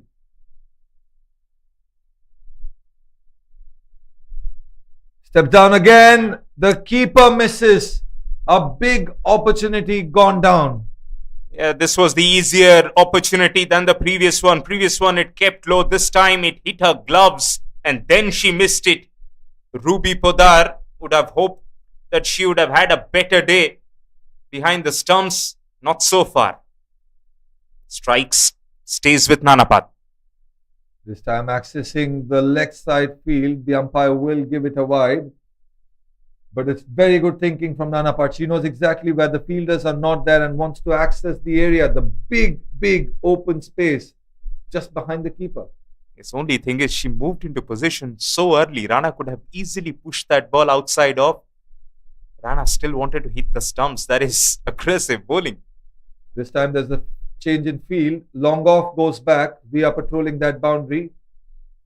Indu comes to covers and Pooja gets to extra cover on the inner circle. Yeah, they're trying to bowl a lot straighter now with this field. Steps down the wicket again. Finds the gap. That's a brilliant shot. Ria does exceedingly well again. Nothing has been able to go past her. Brilliant all-round cricket we're witnessing in the last over. Yes, applause from the opposite camp as well for that effort. Get the fielding medal out. Ria has been on all innings. Steps down the track again. This time is slightly straighter. Long on will not be able to cut that off. Rubina was on the boundary. Will be another 4. Nanapat Diyar, very much the core, the architect of this innings so far. Got them the platform, now giving them the finish. Her second boundary in this over. She moves into 60s now. Baba, she's capitalized on the 5 deliveries that she's gotten. She's kept her strike. She's also got a couple of boundaries away. Now getting them to that 130 mark. Steps down again. The keeper misses. Will scamper through for a single, and that will bring to a close a fantastic first innings and a brilliant one for Nanapat. She stays not out on 63 and the team reaches the 130 mark. A brilliant comeback after losing those early wickets. Very well consolidated. Nanapat, like you said, has been the architect. Yes, they've shown a lot of maturity. They've shown why they have come to this tournament as one of the favourites. Just the way they stabilized that innings and then the finish has come. Adarsh, I think this is a really good score.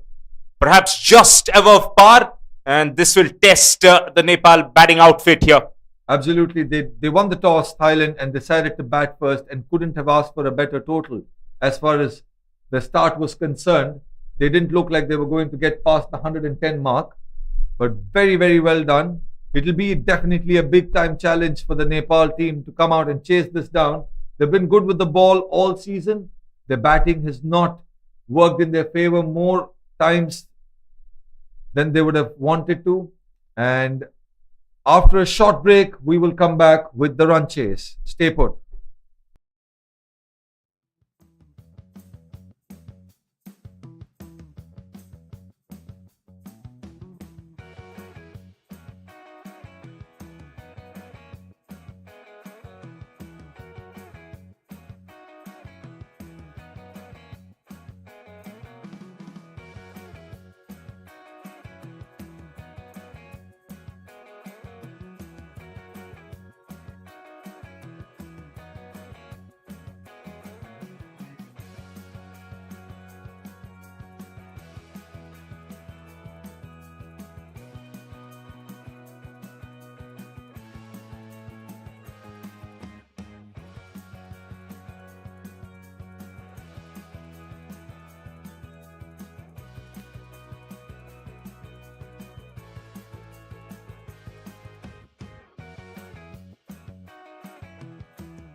Welcome back, and it's time for the run chase.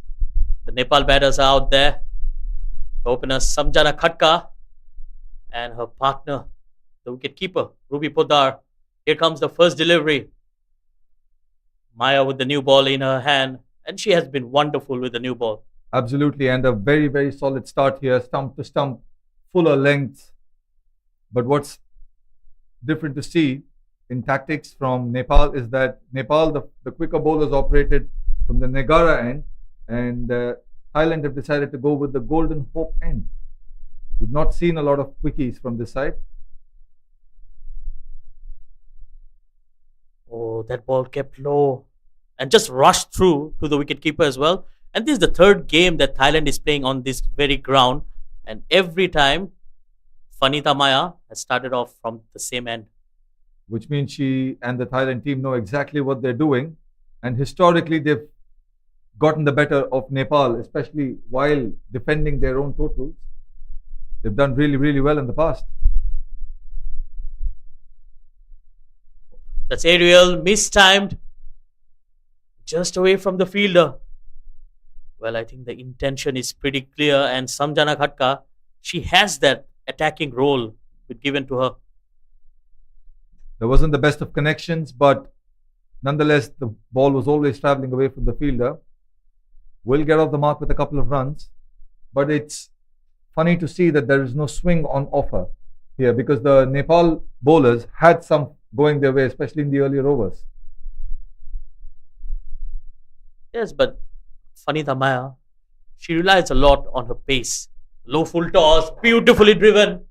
Past the bowler, that will be 4 runs. That will help the cause. Against the run of play, she was bowling really well the first few deliveries. This time, a full toss, easy pickings. The batter just had to find the gap, and there's no safer space to hit in a cricket field than straight down. It's a very good looking shot. She didn't try to hit it too hard, just timing it. Well, we can say that Nepal in their run chase are on to a very good start. At the end of the day, in 20 overs, 130 doesn't sound very big. We've seen totals towering over 200. But if they capitalize on the power play, they can do really well. Goes for the swing once again, finds the fielder. The intent is pretty clear. Well, absolutely. She is going for everything that is coming her way. She will not let the loose balls go, is what she's indicated in the first over itself. Samjana. And I think that's a good approach, chasing 131 runs. You need to get off to a good start. And that will help. Another good looking shot, but there's protection out there. It's deep square leg. End of the over. A good one, 7 without loss.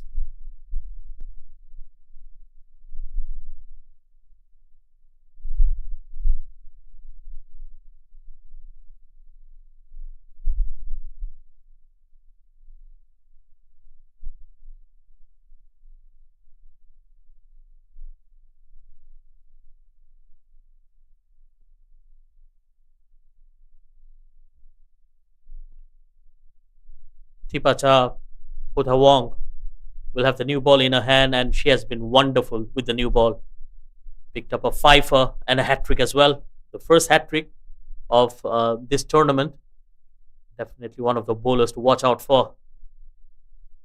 And there's a slip in place as well, which is a good thing. Starts off well, right up there in the block hole, and well dealt with. Samjana Khatka. They've also gone with the same tactics of opening the bowling with a quickie and a left arm spinner, like Nepal did in the first innings. And it's very good to, like you said, operate with a slip. The first ball was tossed up a little bit, but the lines have got to be slightly outside the off stump for the slip fielder to come into play.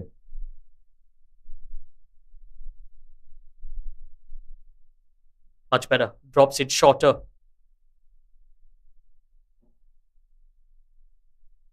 Ruby Podar, a good start to her will mean that Nepal will be in the driving seat in this run chase. That swept, top edge, and first wicket down. Well, she's the bowler with the golden arm. Picks up the wicket in a very first over. Attempted sweep. And a day to forget for Ruby Bodar. Absolutely didn't have the best of days behind the stumps. I just said that if she could get to a good start and I potentially led to her dismissal, I will take that on myself, Shah. A top edge. The intent was correct. She wanted to go above that fielder. The connection was not. Which brings the captain, Pooja, to the middle. And it was a good running catch from Vanitha Maya. It's not easy, especially when you're running back. But she watched the ball till the end. Well judged. We already seen a fantastic catch earlier in the first innings from Ria. There was also a good running catch, which means the catching standards have been fantastic today. Ground fielding, there were slight jitters when Nepal were fielding, but overall the fielding standard in this game so far has been brilliant. It's absolutely. Both the sides, they have a reputation. Oh, that's close. That's close. Well, that was darted in. Beautifully bowled. The flatter delivery. A brilliant delivery to a new batter. Well, it was definitely darted in and it looked very, very close. I'm very surprised that the umpire decided to give it not out. The only way that was possible was if there was bat on it. Probably there was. But yeah, very good call. And a good start to the new batter as well. That's brilliant from Vanitha Maya. Well, Thipacha still in disbelief that wicket was not given. End of the over. It's 8 for 1.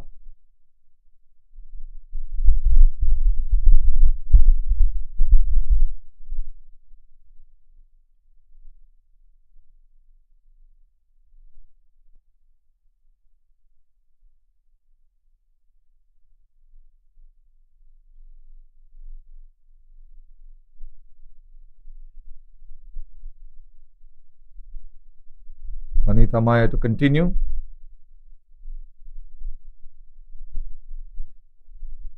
Yes, an eventful over. She took a wicket. Thipacha and that close call. Nepal could have been 2 down. Oh, beautifully played. She picked up the length very quickly and 4 runs here. Good pickup shot. The ball was there to be hit and she did not miss out on the opportunity. She's shown her intent from ball 1 in this run chase. There was a lot of ground to cover for the fielder at deep square leg. And there was no chance. The connection was just so good that the ball raced away to the boundary. A much needed one for Nepal. Well, this is a good start for Samjana Khatka. She's already scored 2 boundaries and looking very dangerous out there. And she's someone who favors the onside. Brings in that subcontinental flavor. A good delivery. Good comeback from Maya. What Nepal needs to do here is to try and get the singles and the doubles as and when they're on offer, because that's what, when the boundaries had dried up, Thailand did when they were batting. So there's a lot of learnings on how to build this particular innings in a very important quarter final for Nepal. The boundaries are not coming. Get the runs in every which way you can. It's absolutely beautifully driven once again, but straight to the fielder. I think it's all about partnerships. Nepal, they need to approach this run chase in a very proactive way. They have to ensure that they find the boundaries at the same time. They need to rotate the strike as well, keep the scoreboard ticking. A lot will ride on Pooja, who hasn't gotten off the mark yet. And she has rattled it, beaten for pace. That's timber. A wicket down, and it's Vanitha Maya who gets the breakthrough. We always say 1 brings 2. Thailand now have 2 in 2 overs, and the set batter, who's looking really good and very aggressive, has to take the long walk back to the pavilion. This is not the start Nepal would have hoped for. This is the quarter final on the line. That's the wicket delivery. She's running in really hard. Stump to stump. A big hoik played across the line. And there was no way this time that the balls were missing the stump. Second wicket down. It's 12 for 2.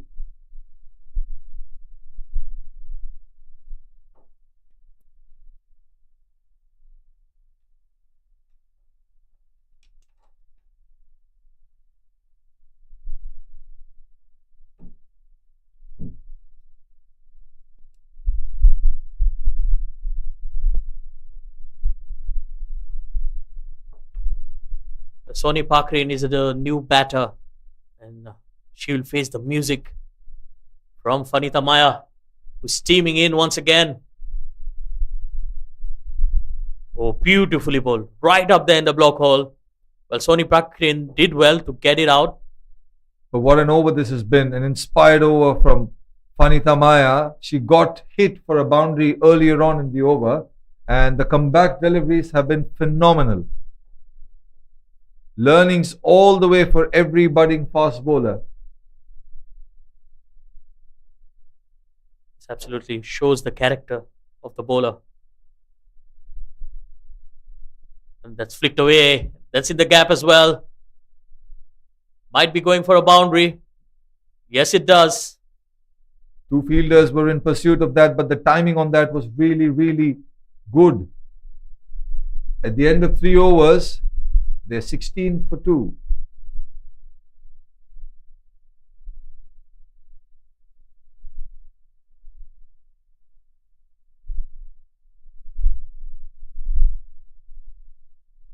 Shah, a feature of this tournament that I've seen so far is that bowlers, captains more importantly, have been a little hesitant to rotate the bowlers, especially early on, because when you give somebody enough time to gauge a bowler, the batter also is doing their studying and they get a little comfortable.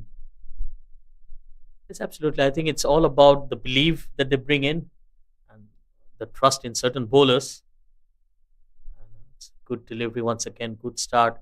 And she bowls just at the right pace, not too quick and at the same time not too slow as well. She knows exactly how to fox the batters. That's a late cut. Good looking shot, just opening the face of the bat. Couple of runs for Pooja Mahato. She just glided it away. Now the slip fielder goes to short third.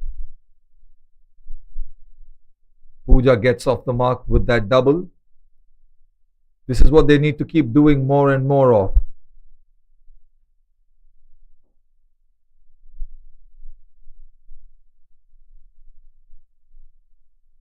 Much fuller. Again, played back straight to the bowler. Pooja wanted to launch into that one, but the slightly slower delivery from Tachita. She just got double-minded. It's beautifully bowled once again. Good control on that cricket ball. Thailand are taking this power play away from Nepal. This has been a fantastic start. Only a handful of boundaries. Cut away. Straight to point. No runs there. Again, a wonderful over from Tipacha. And the speed at which she is finishing her overs, she's not giving any time for the batters to be able to come up with a plan against her. Yeah, just rushing through her overs. Similar delivery, similar shot, same result. Another dot delivery to end the over. It's 18 for 2.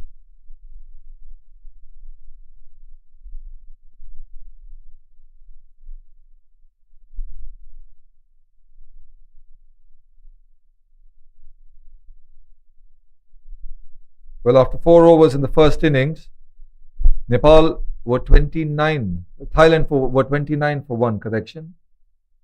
So at the very onset, Nepal are lagging behind, and they always need to be, especially in a run chase, ahead of the run rate in the power plays.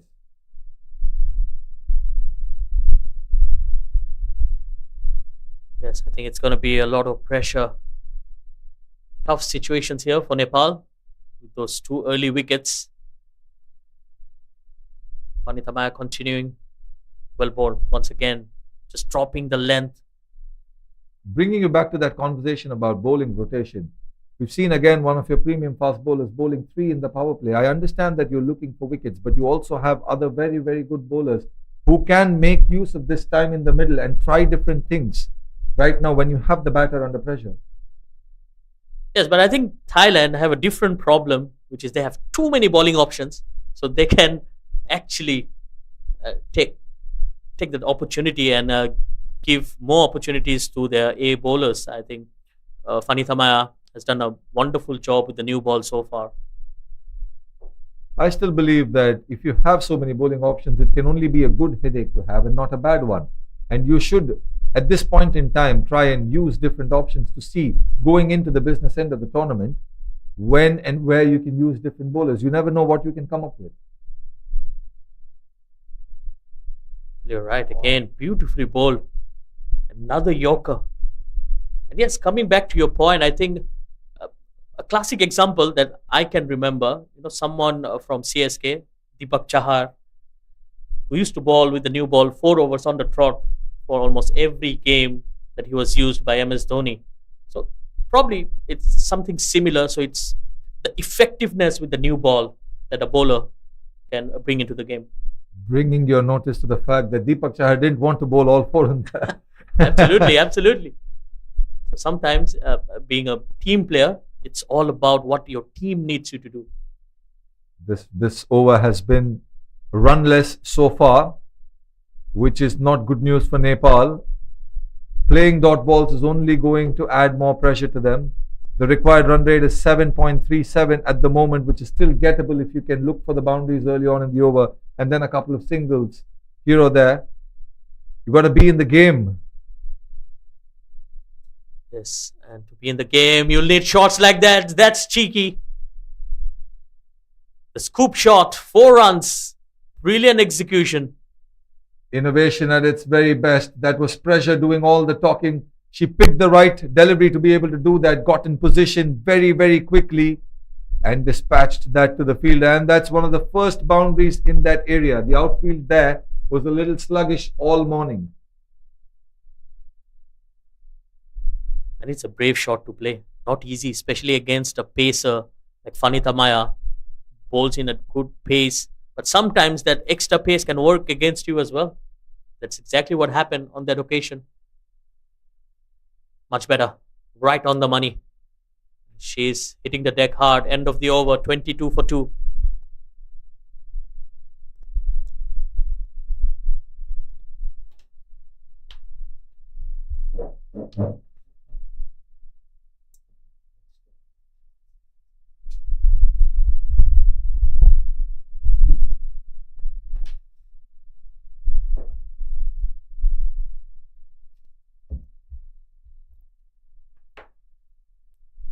Well, no changes in the bowling, but there will be a change in the voice in the comm box. Baba Sheesh coming back. Welcome back, Baba.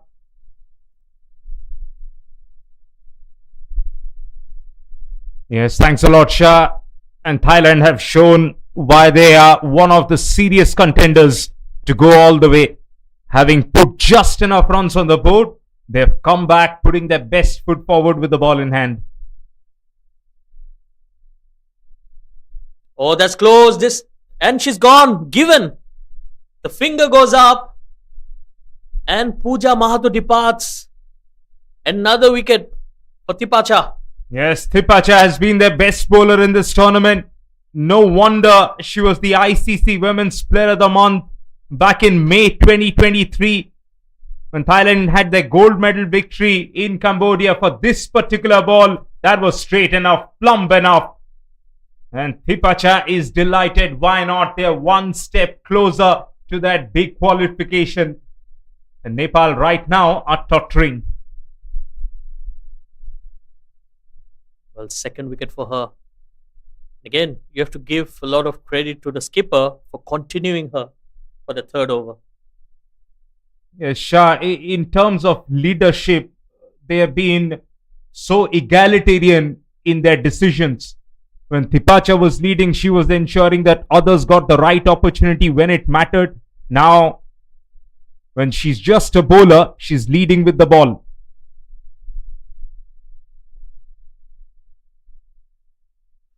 Yes, change in the captaincy as well.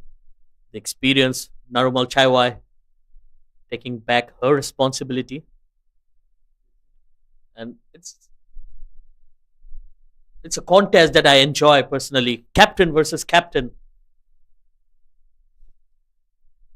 This time it's the ex-captain versus the captain. Good delivery once again, right on the money. That's the last thing Nepal would want to do, though. Go into a shell against this Thailand bowling attack, who are so intense and they come at you time and again. You have to be looking for runs. Oh, this could be close as well. Oh, probably just going down the leg. Yes, no spin on offer. Quicker ball darted in, missing leg stump. Good call from the ump. Nevertheless, another dot ball. Dot ball is gold right now as far as Thailand is concerned. What a power play with the ball. Well, a team like Thailand, their strength is they're always at your face. They don't give you any breathing space. End of another good over, 22 for 3.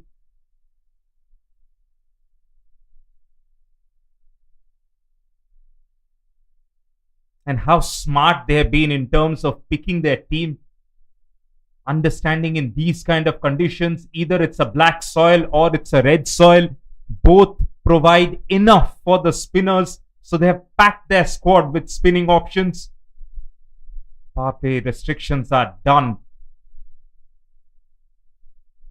The batter who got the runs, the keeper batter Nanapat, she's had plenty of experience playing for Johor women here in Malaysia. So that tells you why she came out up on top in terms of understanding the conditions and how well she crafted that innings. But mind you, a lot of players from this Nepal squad also play for Malaysia state teams like Johor, Kuala Lumpur and Selangor. Indu Burma, one of them, Rubina Chatri, Kavita Joshi, Kavita Kowar. So a lot of names. And I think they are well known about the conditions here, especially this ground in particular. Here is another metronomical spinner in that spin attack, Sunida Chatrangatna. She would love to just start well as she's done. Good start. She's one of the most economical bowlers in this Premier Cup. Yeah, Shah, she showed the batter she's going to bowl leg break and then change the wrist right at the last second. Deception from Sunida early in the spell. Well, very skillful as a bowler. There goes the off spin, mixing things up very nicely. Absolutely, and also has the one that comes from the front of the hand, as you mentioned, for a few bowlers in Nepal as well. The flipper, the skidder, the zooter, call it anything, just goes on straight. And it only makes things difficult for the batters, because as a batter, you need to keep guessing what's coming in next. What's important then, Shah, is to have a good forward press as a batter so that you're half committing, not over committing. Let's see how Indu goes about her business, yet to get off the mark. Good looking shot, but finds the fielder. And again, good setup as well, especially in the V, stopping the runs there. He's going in with that short mid wicket time and again, and a short cover creeping in.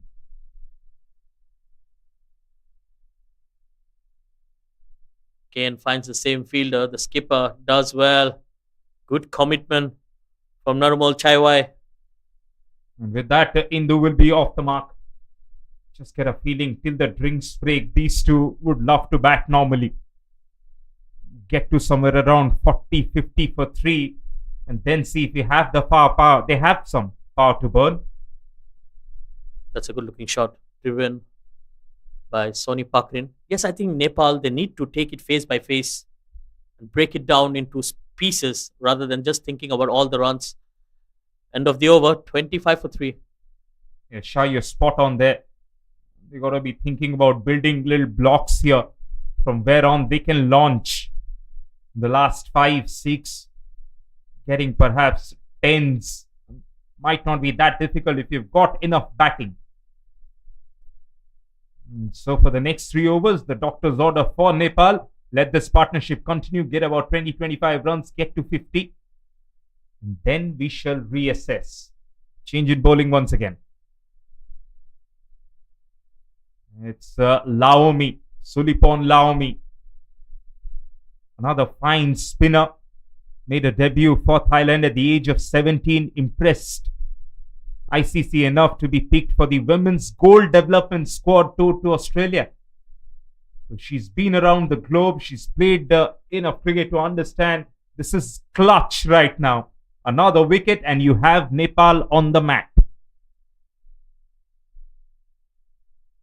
Yes, wonderful list of spin bowlers for Thailand. And it's the middle overs where they choke the batters with a lot of dot deliveries.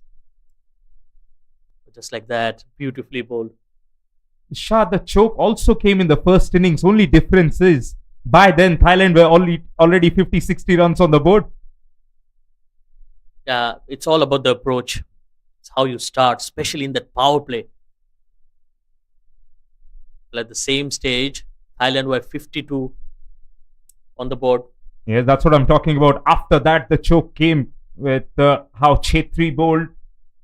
But because of those initial head start that they got, how Nanapath played, how Fanita Maya started, because of that quick start, they hold the upper hand right now. That slapped away. Good looking shot, but then again, singles. It's all they can manage right now, Nepal. Which is fine. The dugout will be pushing them to keep running hard. Till the drinks break, stay out there, get a feel of conditions. And then in the last 10, we will be able to just map that run chase differently. Yes, I think even if they are scoring singles, they have to do it quite often. Oh, that was a close call. Laomi did her best. Had to go to her wrong side on the follow through and got fingertips to that. Yes, you're right. And in the last 10, even if they have 80-85 to get with 7 wickets in hand and 2 batters out there who have got power to burn, there's a chance. Good looking sweep shot there. Finds the gap. Good feeling in the deep as well. Good all round cricket. Yes, Soni Parkin just slipping as she finished that first run.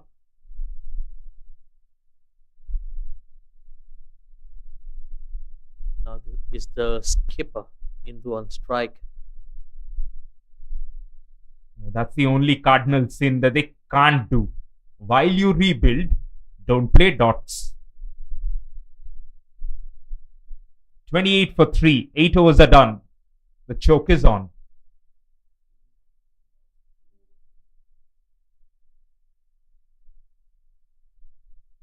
The last couple of overs only giving away 3 runs each.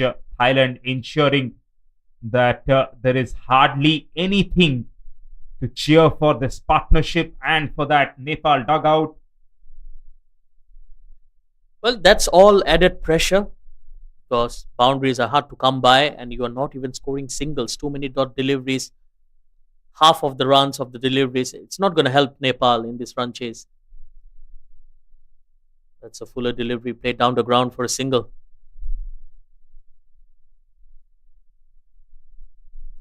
And if things go exactly like how they have in the last 10 minutes, Shah, I won't be surprised if the coach of Nepal, Harshal Pathak, does a few changes in that batting order.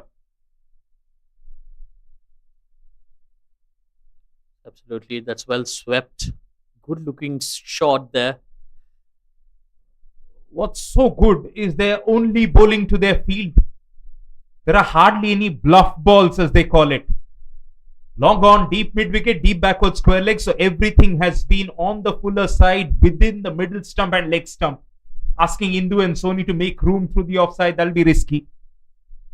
Yes, I think as a bowler, you need to know your field, and that's exactly what she's doing right now, bowling within herself and exactly how the field has been set.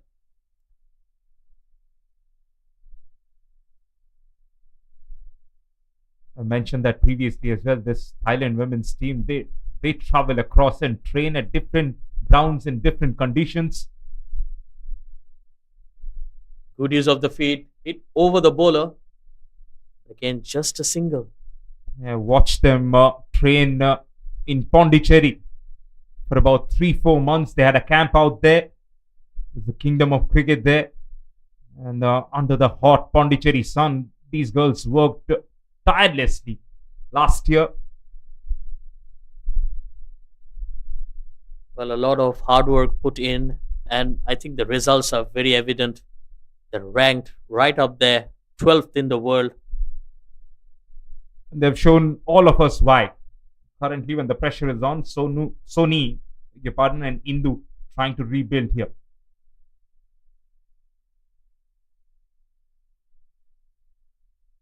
Again, another single. Much better over because they have got few singles. Will end the over 34 for 3. Wonder what the communication is out there. Plenty of experience in this batting pair. Indu has been around the circuit for a while. Pakrin exactly knows what is expected out of her. This is a crucial over here. Just that 1 over before the break and the 1 over after it.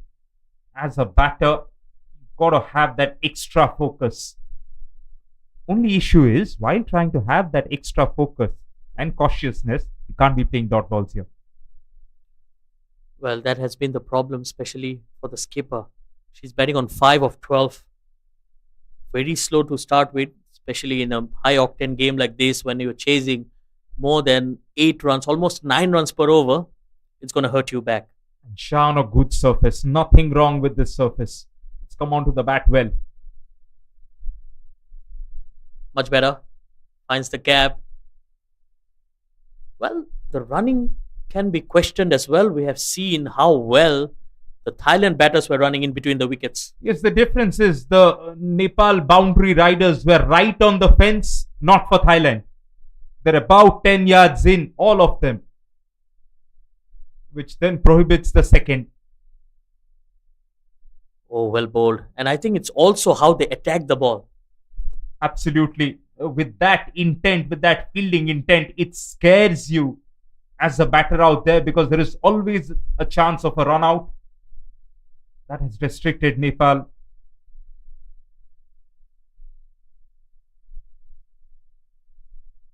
Oh, what a catch! That's absolutely brilliant. Takes a screamer.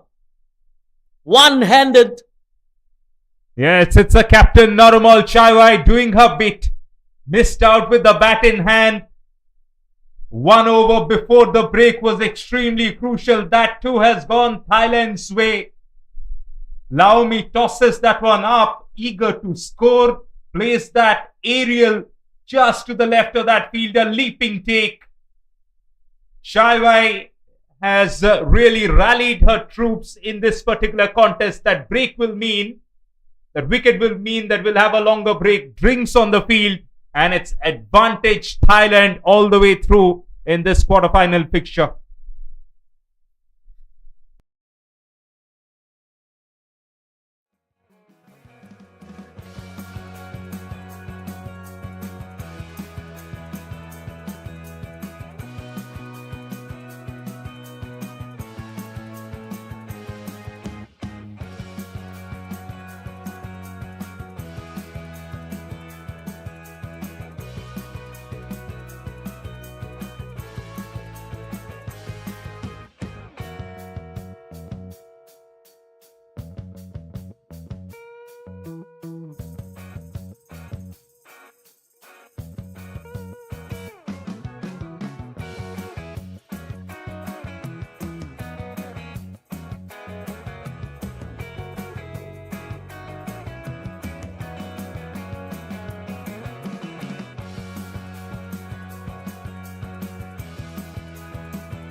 The change in the batting order has happened.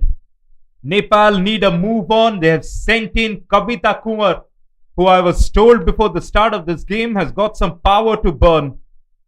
No better time to showcase that as Adarsh joins me here in the commentary box. Allow me to finish this over, her fifth ball. Straight away, Kumar powers that one through mid-wicket. That'll bring Indu Verma on strike. Let's hope that the energy Kavita Kumar has got to the crease now translates to Indu's batting, who's 6 from 13. Gets the short ball, misses that one too, trying to hit it too hard. Indu Verma finding this innings bit of a struggle. 10 overs are done at the halfway mark. Thailand are all over Nepal right now. Nepal 36 for 4.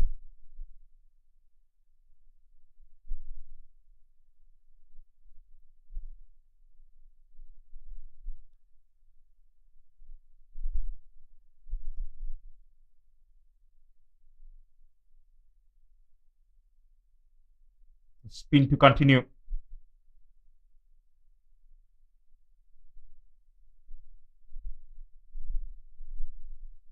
Sunita has been ensuring that she has given nothing away so far.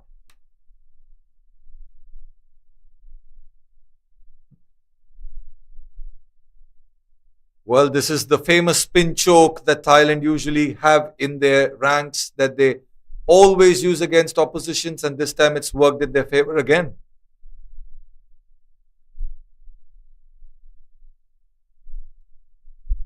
Another dot ball. Baba, I just wanted to quickly backtrack to that catch.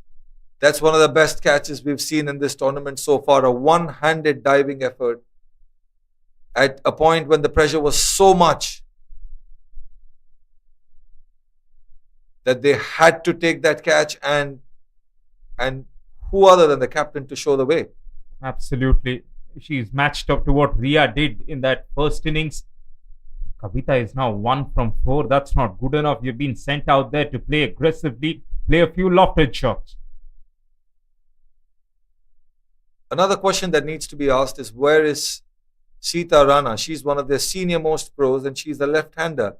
When you have spinners going on, especially a couple of left-arm spinners as well, where is the right-hand, left-hand combination that's not coming to your aid? It's quick word between Indu and Kavita here.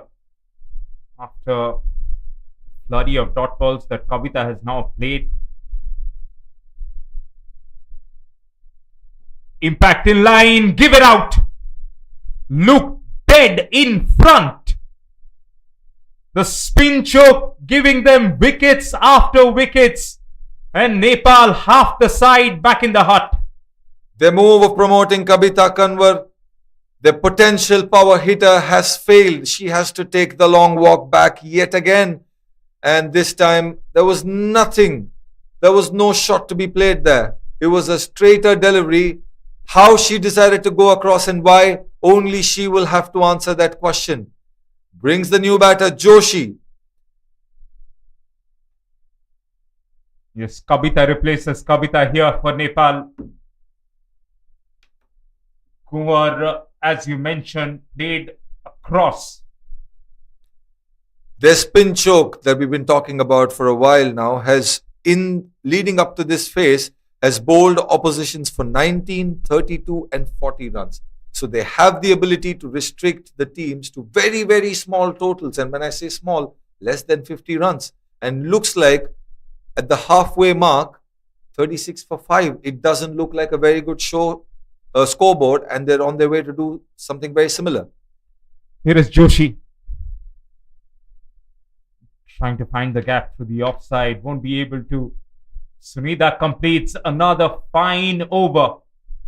11 overs are done. 5 down for 36 are Nepal in this quarterfinals. 2 overs back to back, only 1 run overs. So far in this innings, the maximum that Thailand have scored in their run chase is 7, which came in the first over, and 6 runs of 6 singles that came in the 9th over, which clearly means that they have the inability to score boundaries except for the person who's batting at the very top. And that begs the question, where is Sita Rana?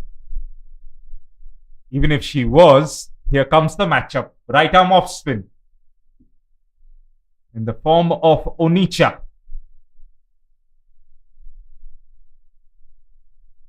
Slogged away with the spin, but straight to the fielder.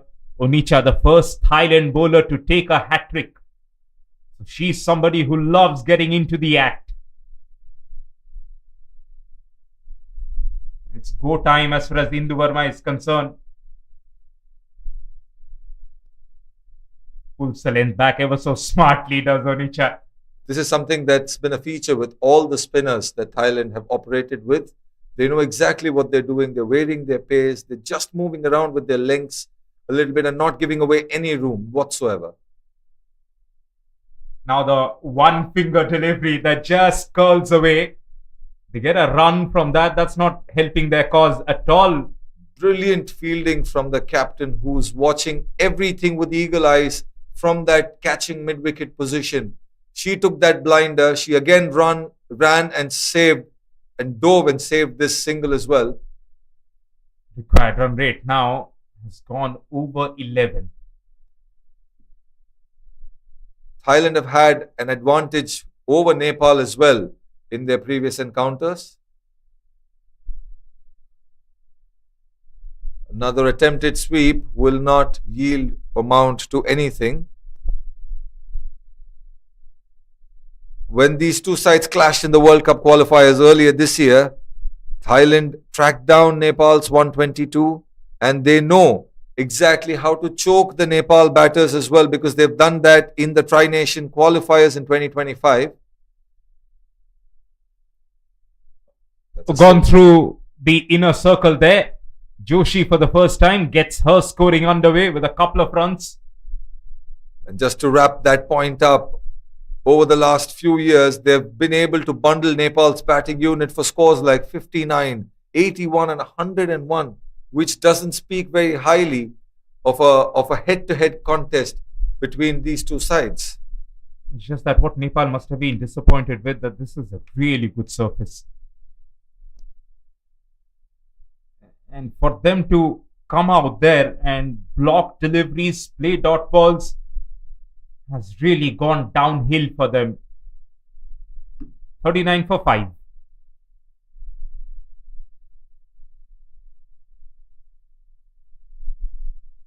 Baba, 131 to chase down against any other opposition potentially might look like 131, but against this Thailand side, it looks like over 200 right now.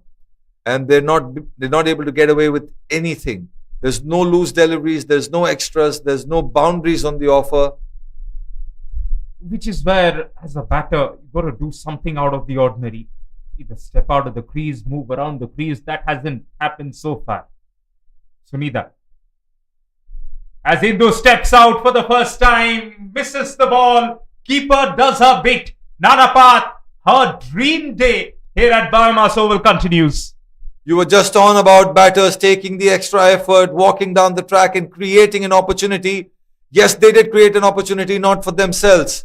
This was easy work for the keeper, who's been fantastic for Thailand today. Another thing to be noted, something that the Nepal keeper didn't do so well.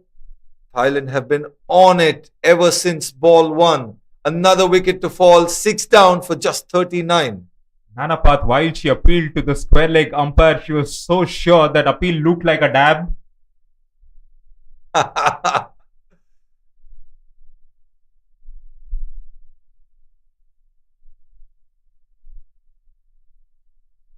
In walks Rubina Chhetri. First century maker for Nepal. Baba, where is Sita Rana? Why is there no left-hander? Why are you feeding into the strengths of what Thailand have been doing phenomenally well all day long?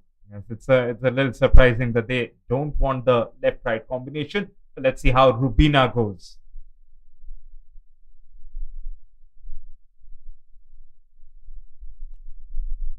Impact. Where is the impact? Umpire says just outside of. That was a big, big appeal from across the inner circle. Oh, it looked like just outside the off stump. I will give that to the umpire, Baba. That was a bold, bold call, and I think the right one. Absolutely, umpiring has been spot on in this tournament. And so has been Sunita in this spell. This is what, again, Nepal will have to go back and think about. You come with certain plans, yes. Their plans with bowling was also stubborn. Their plans with batting also seem to be stubborn. You cannot be stubborn. You have to keep adapting to the situation. You got to keep understanding where you're at in the game currently. Game awareness is so important. Adaptability is so important, and that's something Nepal have struggled with.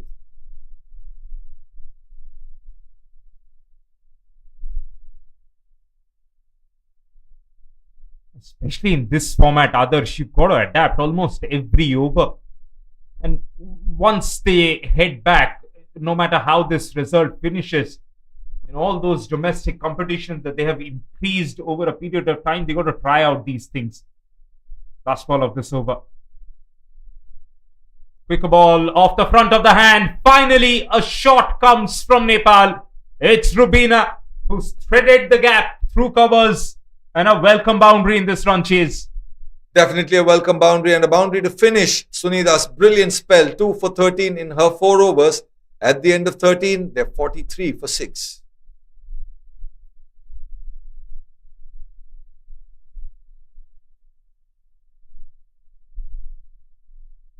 So crucial, that boundary.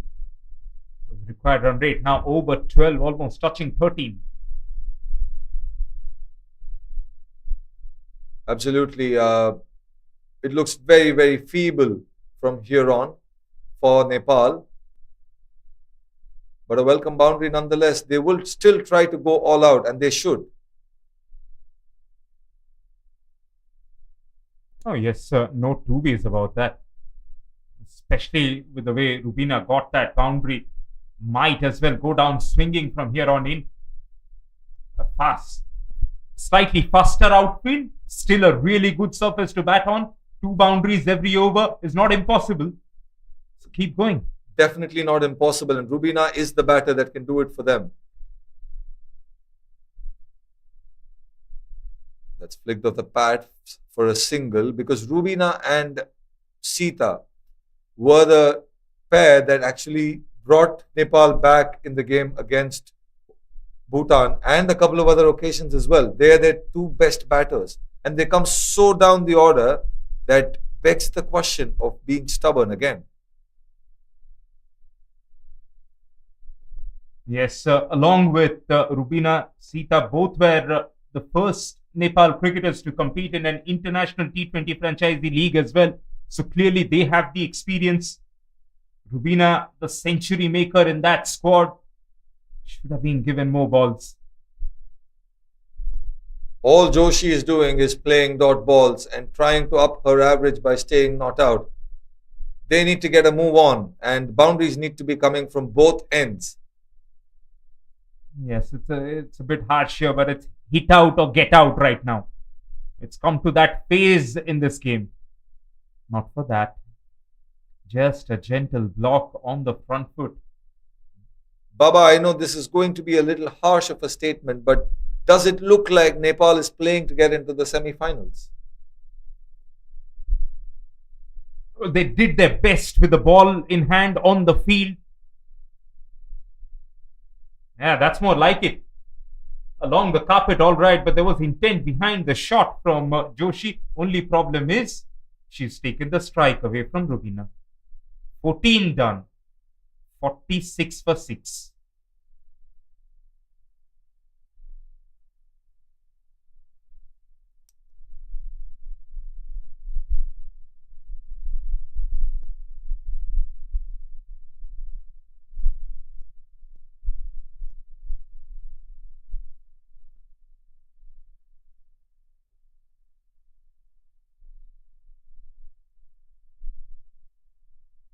Will be more spin from the Golden Hope end.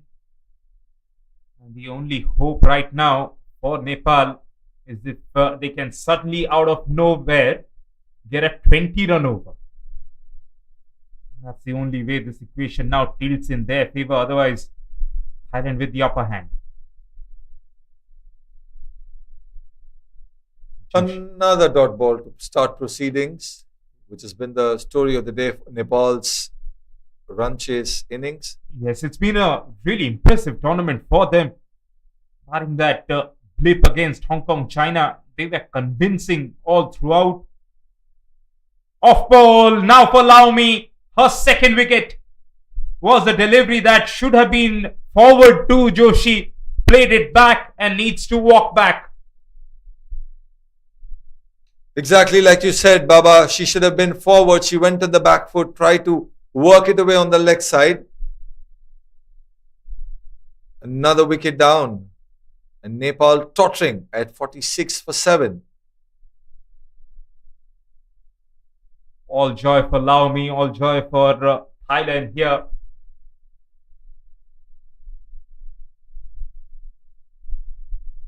And the spin choke continuing to work on Nepal from Thailand, except for the wicket that Fanita Maya picked. Well, she's finally here.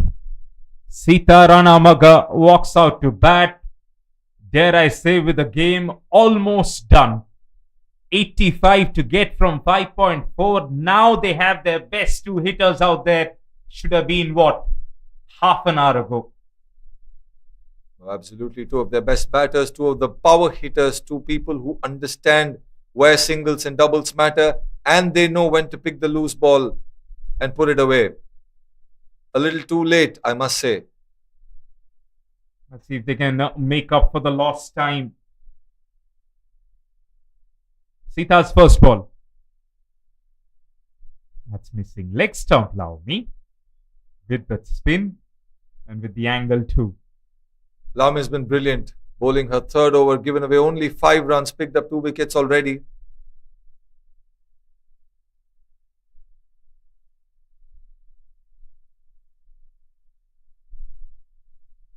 Sita tries to pull that one, didn't get enough bat onto it.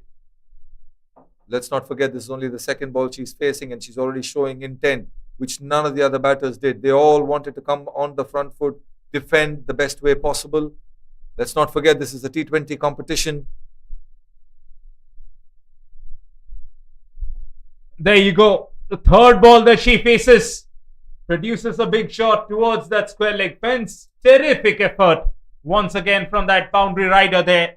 We talk about batting partnerships. We talk about bowling partnerships. That one was a brilliant example of fielders also have to work in tandem. She had to run a long way across the turf, picked up the ball, immediately passed it on to the fielder next to her, who eventually threw it back.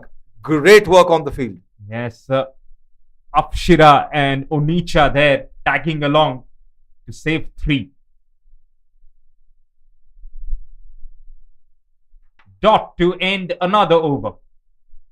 At the end of 15 overs, there is just one team that's got their noses ahead in this contest. 47 for 7 are Nepal. Absolutely. With that, we'll have a change in the commentary box. I'll be joined by Shah. Welcome back, Shah. What do you think of the first 15 overs of this run chase? Where do you think Nepal lost the plot? Well, a dominating bowling attack once again from Thailand. And I think they've lost it in the middle overs, especially when the spinners were bowling. They did a wonderful job, choked the runs, took the wickets, and they got all the boxes ticked. Another dot ball to start proceedings. We're in the last phase of this competition. Shah, just another point that I was making with Baba. 2 of your most experienced batters are coming in after the 5th wicket is down. Attempt for a big shot, will only get a single passed shot mid-wicket, which begs the question, Shah. What tactical mistake do you think Nepal made when you're sending out two of your best batters? 130 is not a big total. You have your two best batters. Why are you sending so late in the innings? Yes, I can't agree more, especially with Sita Ranamagar. She has even opened the batting on so many occasions for Nepal. So definitely they have missed the trick. I think the idea here is to try out the youngsters, but at the same time, you have loads of experience in your side that you have not used at the right time. But don't, again, begs the question. I don't want to be harsh while saying this, but this is a game that you win, you get into the semi-finals. That's a big deal. And more than the semi-finals, it's a place in the Asia Cup. How big is that for any nation? Absolutely. They're playing for so many big things and so many things to look forward to. And a tactic like this is something that I am not able to fathom. That's a conversation for the post-match presentation for sure. Absolutely. And yes, I think just in their defense, right, we have to give credit to the bowlers as well. If we talk about the spinners of Thailand, Sunida played 4 games, economy of 1.66. Laomi, 4 matches, 1.83. And Tipacha with 2.35. So all those spinners bowled with a lot of control. The way they control everything in that middle, end of the over, that will bring up the 50 as well. 50 for 7 after 16.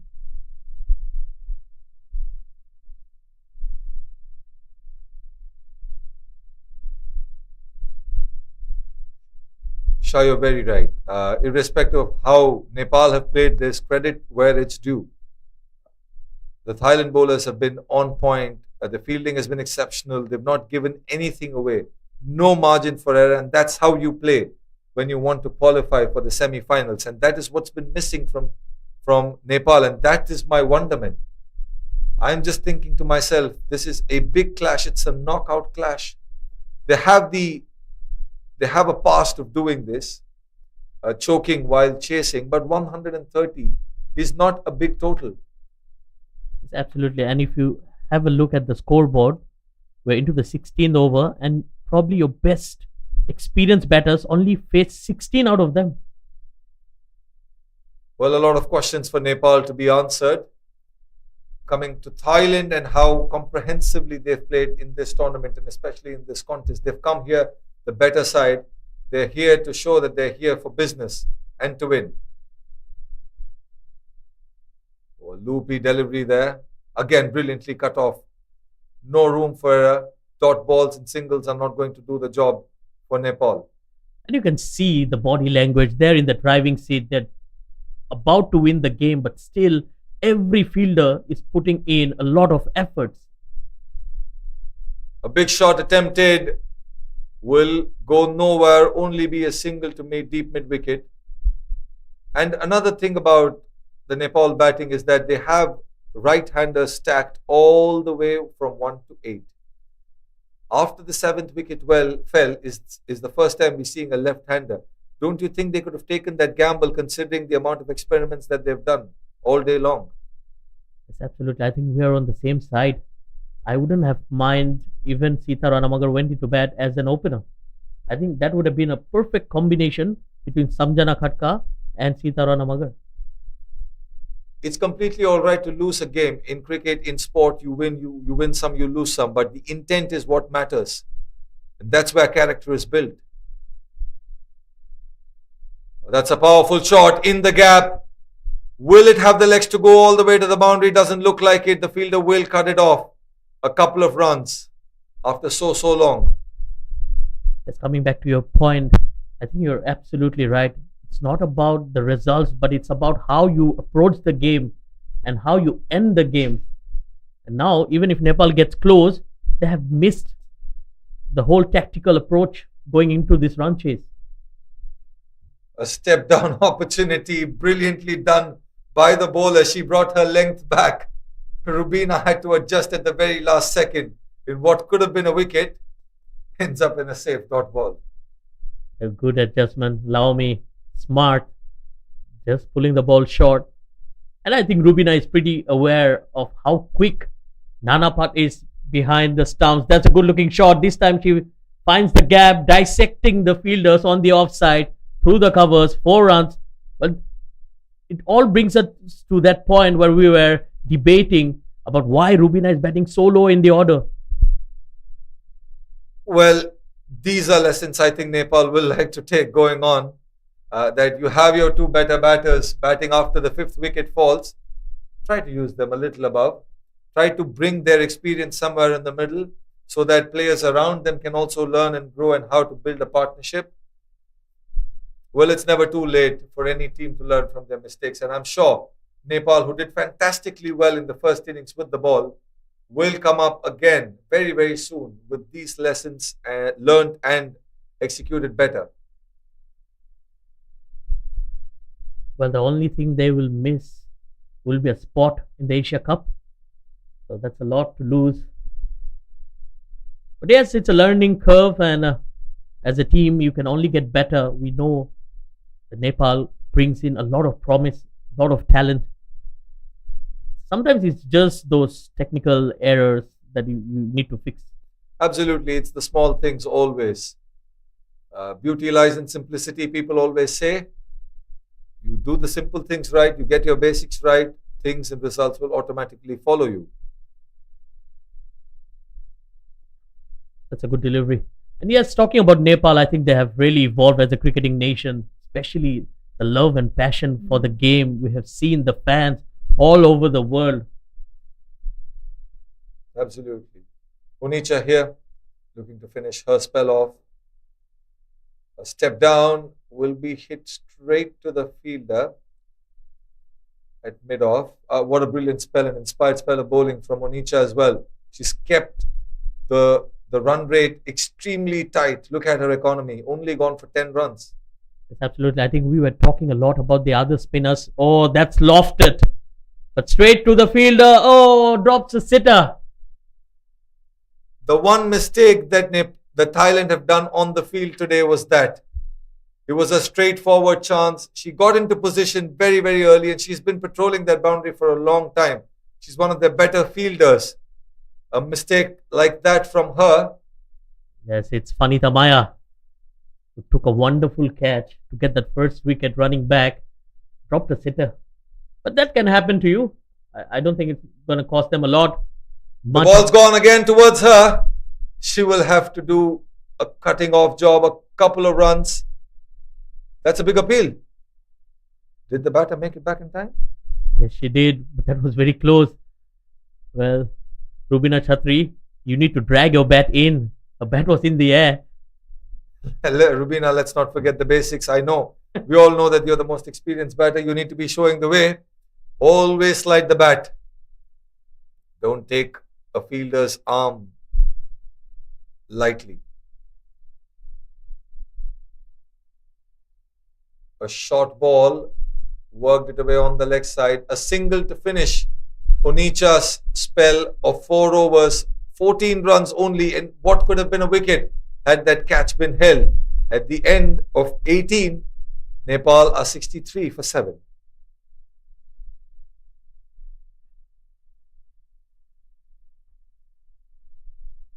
Well, we are talking about the rest of the spinners.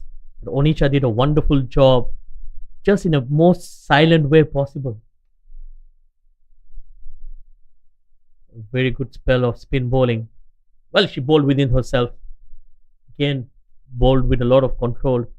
And that's one of the strengths of the spin attack of Thailand. Ladies and gentlemen, we're not here just for one game today. We are in for a cracker of a contest in just a few hours from now. The home team Malaysia will be taking on a very, very strong UAE.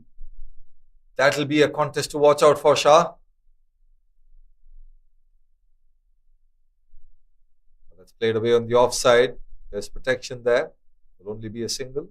Yes, it's going to be a big game, especially for the host, Malaysia. But they will need to play the best game to get through this UAE team. We have seen in the game yesterday, led by the captain, scored 92 runs and took a hat-trick as well. An all-round performance, absolutely. Very well said. It is going to be a brilliant contest in the beating sun. Steps down the track, just wide of the fielder at mid-off. Will race away to the boundary. That is brute force from Rubina Chetri. Well, absolutely hammered. That ball traveled to the fence in no time. Again, good use of the feet as well, creating the room for herself. Shah, I don't want to reiterate this point, but your best batting pair is showing how to do it, and it's only coming at a time when they don't need it potentially. They could have done this so much earlier on in the game.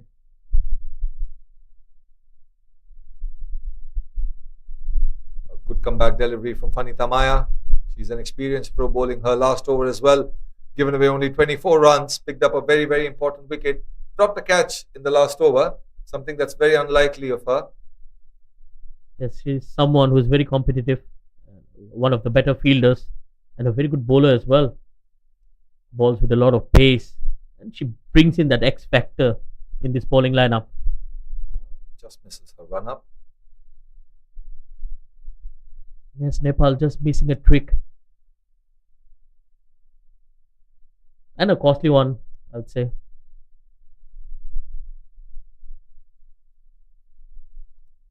Steps down the track again, a swing and a miss. Another dot ball. And a good delivery as well. That was the change of pace, slower delivery. Rubina Chetri, she was expecting the ball to come on much quicker. She has a good think tank, Fanita Maya. Narumol Chaiwai will be very happy with how her team has performed today on the field. Very strong shot, powerfully hit. There is protection at deep cover. Will only be a single, but a quick word on the captain of Thailand on how she's rallied her troops. She's taken a blinder of a catch.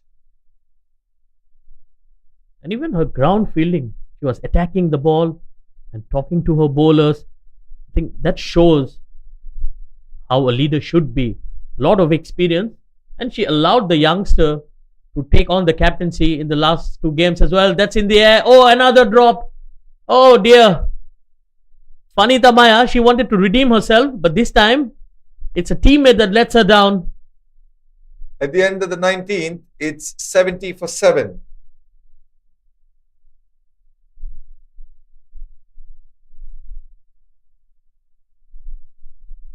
Well, it was Sunida in the deep. Dropped a sitter. We have seen a couple of drop catches. Very unlikely of Thailand. There's one team that brings in very good reputation, especially in terms of fielding. And to finish off the 20th over, it's going to be Pacha. Well, Shah, they say history doesn't repeat itself, but it certainly rhymes with, if you are a Nepal cricket fan, 131 on the board, and they've choked on multiple occasions in the past. Pacha to finish it off. A hoik over mid-wicket will only be a single. They've had an explosive collapse when they were bowled out for 40 against Hong Kong just a few days ago. And they're again going to be bundled out for less than 80 by the looks of it. Only 5 more deliveries to go. Yes, I think batting has been the concern for Nepal. Use of the feet once again, this time.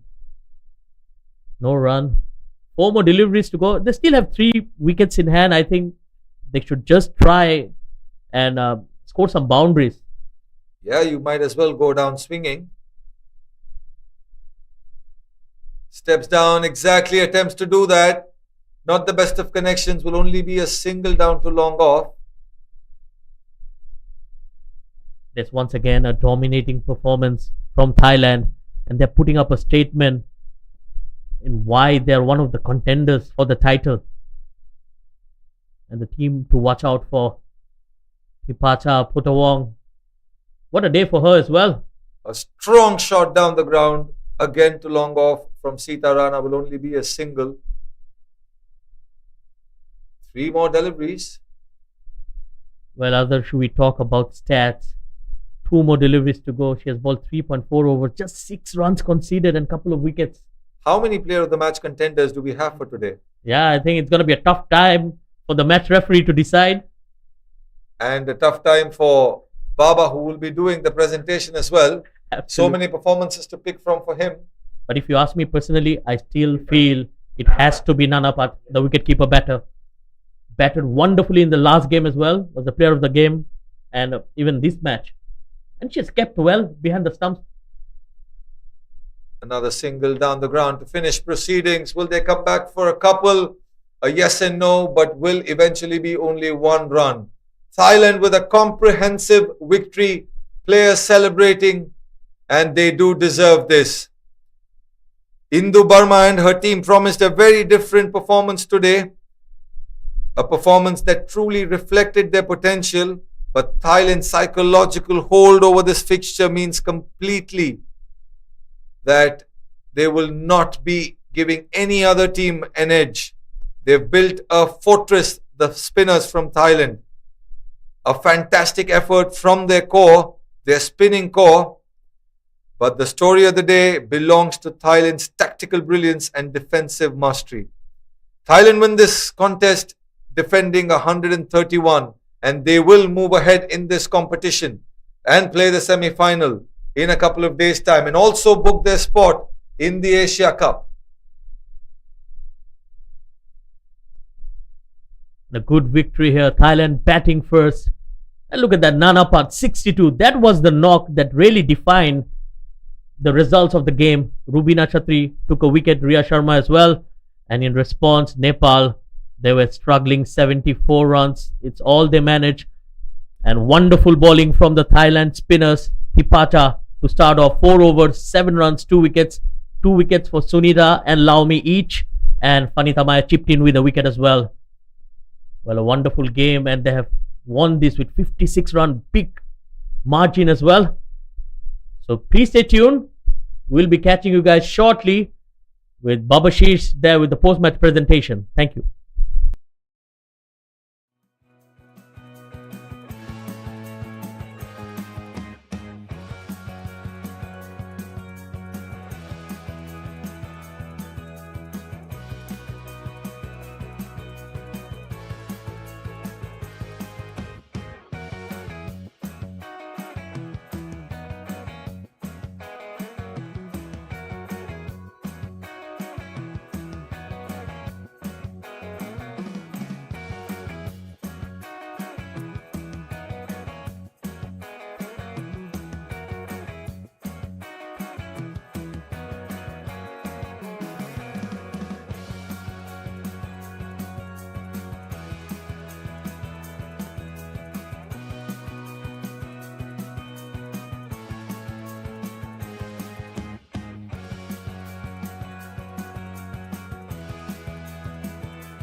Well, the upward trajectory for this Thailand team just keeps going up. First, they won the qualifiers for the Asian Games, and now having won this particular quarterfinal, not only in the semi-finals now, but a direct pathway, direct qualification for the Asia Cup for them. So congratulations for them, for Nepal. That's the end of the road for this particular tournament, but plenty of learnings to take back home. Firstly, I would like to request the match referee to please come on up so that we can congratulate the player of the match for this particular game. For Thailand, it was their spin that really did the trick in the second innings. Sunita and Tipacha for a couple of wickets, but for a fighting half century in that first innings to ensure Thailand had enough runs on the board. Nanapat, the keeper batter, is our player of the match for her 62 runs from 51 balls, 6 fours in that innings, and she ensured that she kept that first innings very much in control. Nanapat, very quick word with you right now. Must be thrilled to bits with that performance. I think I'm happy with my batting first. Yeah, and yeah.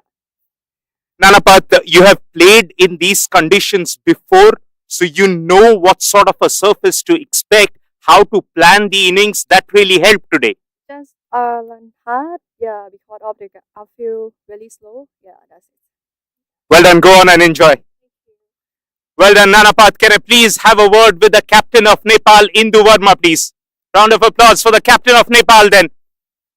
Indu, clearly tough day at the office, but it's a tournament you'll look back on and so much of positives to take back. Well, yeah, bowler has did very good job, but at the same time, batter could not execute the way they bat. I think in the middle order, Vinay and Sita were executing well. So I think we've lost the momentum after 10 over. Just to, not to push on that, but just to reflect on that, do you think there could have been bit changes in terms of batting order to approach that target? Well, I think we've just got bat and ball in hand, so it's our job to go and bat and ball.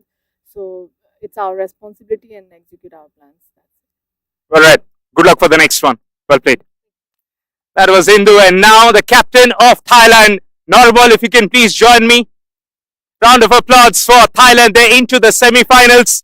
Normal, upward trajectory for this team. You must be really proud of the girls. Yeah, of course. I think every game that we play together, I feel proud of them always. Yeah.